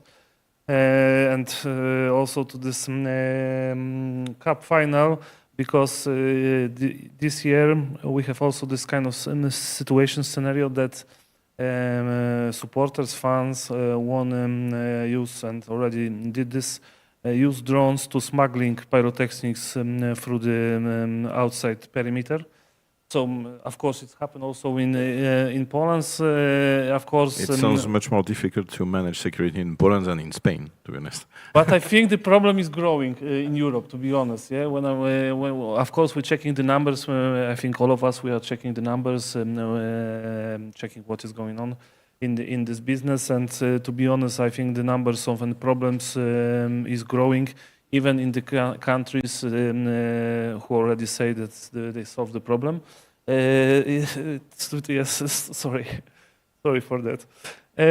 So the problem is growing, of course. I am really curious about what's happening in this summer. Of course, I'm talking about Euro, but more I'm talking about the Olympic Games in Paris. And all of these threats we already know, and information we already get, what is going on, what is going to happen in the next days. But let's go back to the national stadium. Of course, so we are have tried to have open mind and checking what is going on. Even this scenario with these drones, we already catch this pyrotechnics smuggling by these drones, but we also catch this pilot, because even this year we buy this kind of system to identify and navigate us and also the police to this drone pilot, and we use this system in this case. But to be honest, we have more problems, of course, and this is with all the time thinking about so this flow management of the people. This is really important and cause a lot of problems in this kind of events we have in our stadium. So most of our events is 60,000 up. Last year we have a record 80,000 people, so this is the biggest event, one of the biggest events in Poland. So the managing of the people flow is, of course we have different concert with different group of the people with different age. Last year we have a lot of concerts, I think 5 days with really young kids or children, because this is this kind of music, and also this kind of people attending to this concert, and discuss also this different problems. What I can say more? I think 3 times last year we use AAD in our stadium with success. So 3 people was dying in the stadium or close to the stadium. I'm talking about yes, because one of the person have this problem with heart when they already leave the stadium and going back to the home. So 3 times, and we saved 3 people using this system. So of course we are thinking about everything, but this is the real situation, and we solve this problem. And I am really happy that we have this system. People know what they have to do, and these people, I don't know now, but in this moment we save the life of these people. And to be honest, what maybe can get kind of similar situation that this situation was in Benfica. So infrastructure problem, nothing really happened in stadium, no one was injured, but we have situation twice that collapse of we have one time collapse of this stage, and it was 15 seconds, 10 seconds, people already ran because we opened the gate, people was running to be close to this stage, and the stage collapsed, and it was 10-15 seconds, and we for sure have people who really died. So we, of course, in many years, and we learning, we try to avoid this kind of situation and focus about that. But in safety and security, you have to be focused on everything. And training a lot, and we as a national stadium doing it all the time and training a lot, exercise, improving our knowledge. Perfect, thank you, Ian. Peter? Well, I'm worried about bees going forward. I think bees will be, no, I think the big challenge in the future is cyber security and threat from cyber.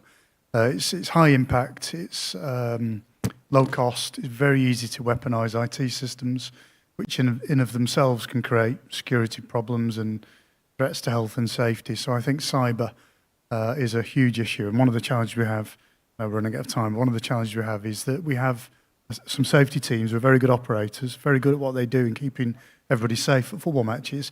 What they are not, generally speaking, are experts in IT and cyber. Manchester United has been hacked, cyber-hacked last year, I guess, no? Yeah, yeah. There's 1 or 2 examples, I'm afraid, where successfully foiled in lots of cases too, but some successful ones. So I think cybersecurity is going to be something that all of us are going to have to take far more seriously, which is a huge challenge, but yeah, one to account for. I agree with Peter. Drones are a problem too, because are even easily to get the technology. It's available for the people with drones with more capability, so could bring us some problems in terms of the issue that bring us here today. And do you have regarding drones a specific anti-drone protection system? These days I don't have. We already searched for them, we already tested some things, but these days we don't have. We still don't have, but it's a concern for us. And of course, cyber.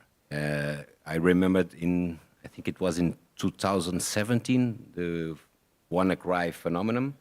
It was 1 or 2 days before the last last game of the Portuguese championship. We were preparing the celebrations of the championship. We were playing at home in the last match, and in a second, shut down all the computers. So what we learned, we have to be prepared to make a football match with low tech. These days, we all search high tech in the stadiums to animation, to everything. But we have to be prepared to make a football match with low tech. If needed, we have to recover the typing machines. The keys for the doors. And the keys, because we have to be prepared to respond in a minute to shut all the high tech and play the game with low tech. Thank you, Nuno. Karol. From my perspective, in our country, in Slovakia, I think we have to learn from bigger clubs, learn from our neighborhood, from clubs in Poland, in Czech Republic, in Austria, how to do it, how to prepare events, because I think it's a big problem that a lot of people think that nothing can happen. So I cannot say what is the big threats in future. Probably cyber attacks will be one of the most important and dangerous. Thank you. Okay, so from my perspective, what will be the biggest threat, ladies and gentlemen? In my opinion, it will be people's behavior. People's behavior. So to be more precise, how people, I mean the perpetrators, criminals, will adjust their behavior to environment, which is constantly being changed. And please let me give you two examples, because I would like to come back to two situations described by Janek and Peter. So Janek said that at one cup final we had around 1,500 pyrotechnics launched. We know it because we have the match delegates report. He is counting. And 1 year later, we had we limited this problem by 90%, but not till 0. Yeah? And it's similar to the workless problem. Yeah? It will be never 0%. Now in Poland is the lowest level. It's 5%. I checked Switzerland last 20 years. It was 3.5%, but never 0. Why? Because some of them, they don't want to work. And some of them, they would like the world will be burned. Yeah? And in Real Madrid, we have 0 pyrotechnic. Okay. No, it's true. It's not a tradition. Yeah, it's not a tradition. Yeah, you're different. Okay. Ladies and gentlemen, if you could go out to this balcony and you look left on the away team supporters sector, you see the security net, yes? It's not an accident. It started with those finals. Polish FA and National Stadium were the first who installed this, and now I think 15, 20 stadiums in 2 top divisions in Poland have it, and we are limiting the threat. Yeah? So in terms of threat, we have to do our homework and be very cautious observers of society, of the environment, because we can see some symptoms, some signs, what can happen. Yeah? Why these nets are being installed? Because firstly, supporters were throwing pyrotechnics, and then it was too less. They wanted to move the border to the irrational side, and they started to launch the rockets. That's why we have these nets, yes? And the second issue is what Peter mentioned about 2017 Manchester. I suppose you are talking about Ariana Grande concert, yes? Why this is important? Why we need to take in our mind this situation?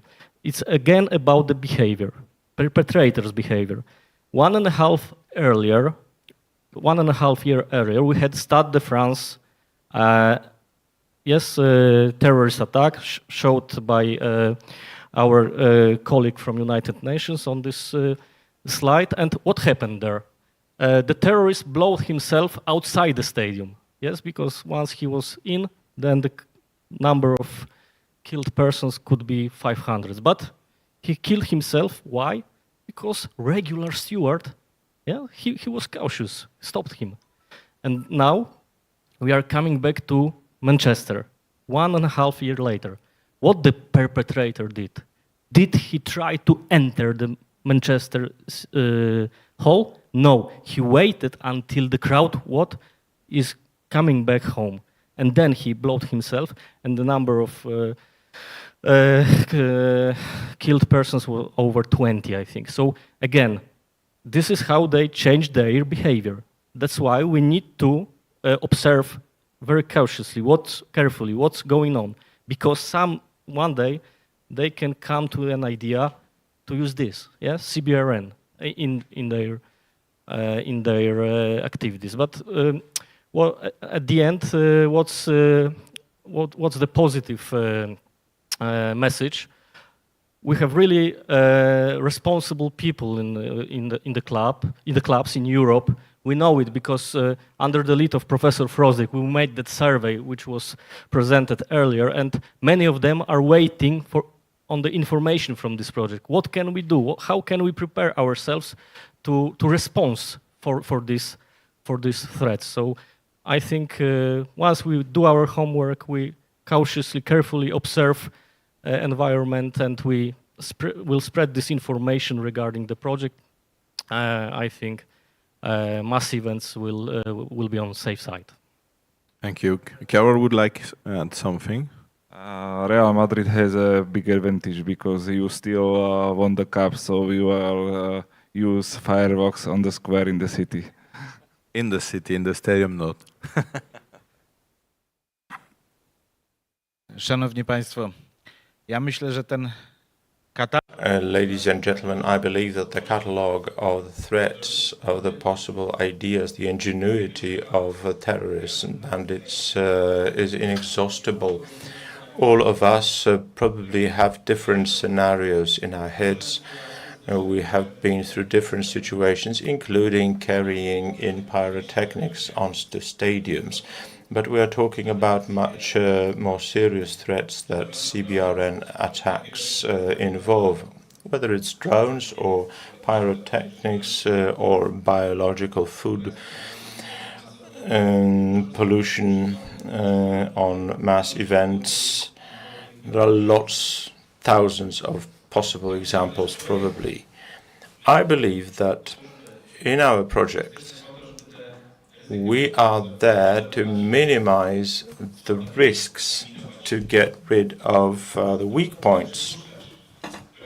It is difficult to guess which way the attacks can come, where they can happen, at what time, at what events. Is it only stadiums or only concerts? I wanted to add 3 words about cyber threats.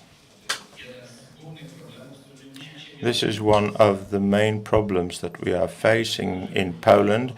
We are also exposed to them as the facility operator. We have encountered them. And they do involve a major threat for the security of mass events, where all the critical infrastructure management and the safety structures happens through networks. And I believe we don't pay enough attention to that. As I said, it is only through cooperation and awareness that we can deal with issues related to those attacks, to recognize them, to have procedures to deal with them, to recognize the weak points, the vulnerabilities. This can help us so that we can have as little as possible or not at all to do with those threats. I think really instructive, really interesting to share all your point of view, to have all this opinion about this new existing past and future threat. And I think that's it for us. Thank you again for your active participation. Now I'm going to let the microphone to Michał to conclude Maximilian or Michał to conclude the event. I read in the agenda it was your turn, Michał. So thank you again, and we go back to the assistants, and I give you the mic. One comment only, because it was pleasure to hear that you find our study visit useful in Żelina. And I think I can add something more, because building detection system is very, very complicated, because there are plenty of agents, biochemical, radiological, plenty of chemicals. But it is not your case. Your case is extremely simple. You have only one target chemical, ammonia, and luckily, detectors for ammonia are relatively cheap. And if you build small network of relatively cheap detectors, you can be informed about possible leak and react instantly. So maybe this is a hint for you. Guys, thank you very much. Now you are free.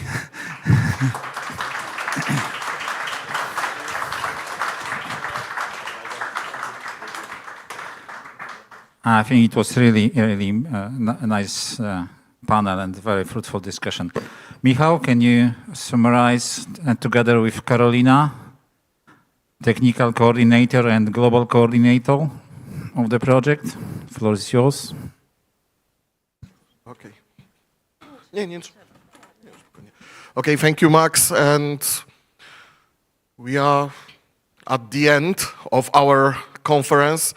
It was pleasure for me that you are here, that a lot of people and you accepted our invitation for this conference.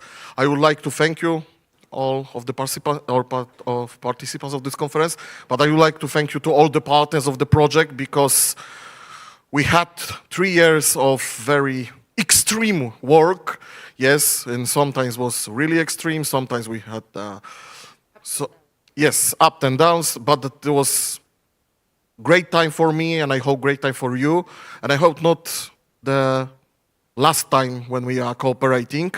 So I hope that we'll have the continuation and new opportunities to cooperation. And I would like to thank the special person whose nickname is Stalker.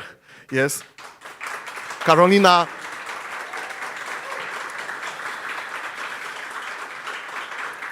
I think that Karolina was our backspin of the project, and all of us. Sometimes he was screaming for us, but it was something like, without her, the project, I think, it will be not successful. Karolina, thank you so much. Okay. Thank you. Of course, it is an effort of all the partners, but if I want to add to what Michał said, and I think we share the same, this project, 3 years, so it's quite a long time, it's become, like a book, like this amazing book you read, and you really like it. But you want it to finish because you want to know how it ends. But at the same time, you get to like the characters in the book, so all the partners that we have cooperated with. So it's like you want it to finish because you want to know what is the end, but at the same time, you don't want it to finish because you don't want to part ways with the characters. So as Michał said, I also hope that we will cross paths again. And just to say, this is not the end, because we have a common dinner together. And Max, will you tell how and when we will get there? Very soon, so don't worry. I have one tip for those people who want to go to the dinner and leave the car. There is possibility to leave the car on the parking of Atlas Arena and get it tomorrow, so there will be no problem. Yes, free of charge. Thank you. So, probably very last opportunity to talk with you. Before I talk about the dinner, I would like to remind you that please leave your headsets at the reception desk, as well as quality questionnaires. It is really important for us. So now I switch to Polish. Proszę, żebyśmy wszyscy pozostawili zestawy słuchawkowe oraz kwestionariusze na recepcji, to nam bardzo pomoże. So the dinner, it's nearby. We will go there, so we will go together. So let's reunite at the entrance to the building at 6 p.m. sharp, okay? So then we travel there by foot, it is walking distance at 6. Sorry. Not yet, not yet. Every presentation is done already. It was fruitful discussion. Thank you for your participation. Thank you for your presence. And thank you for years of working together. And I'm very sorry if I did any mistakes, errors, or imperfections, but please remember what I said when introducing myself. For many, many years, I was working with very toxic chemicals, including nerve agents. Thank you very much.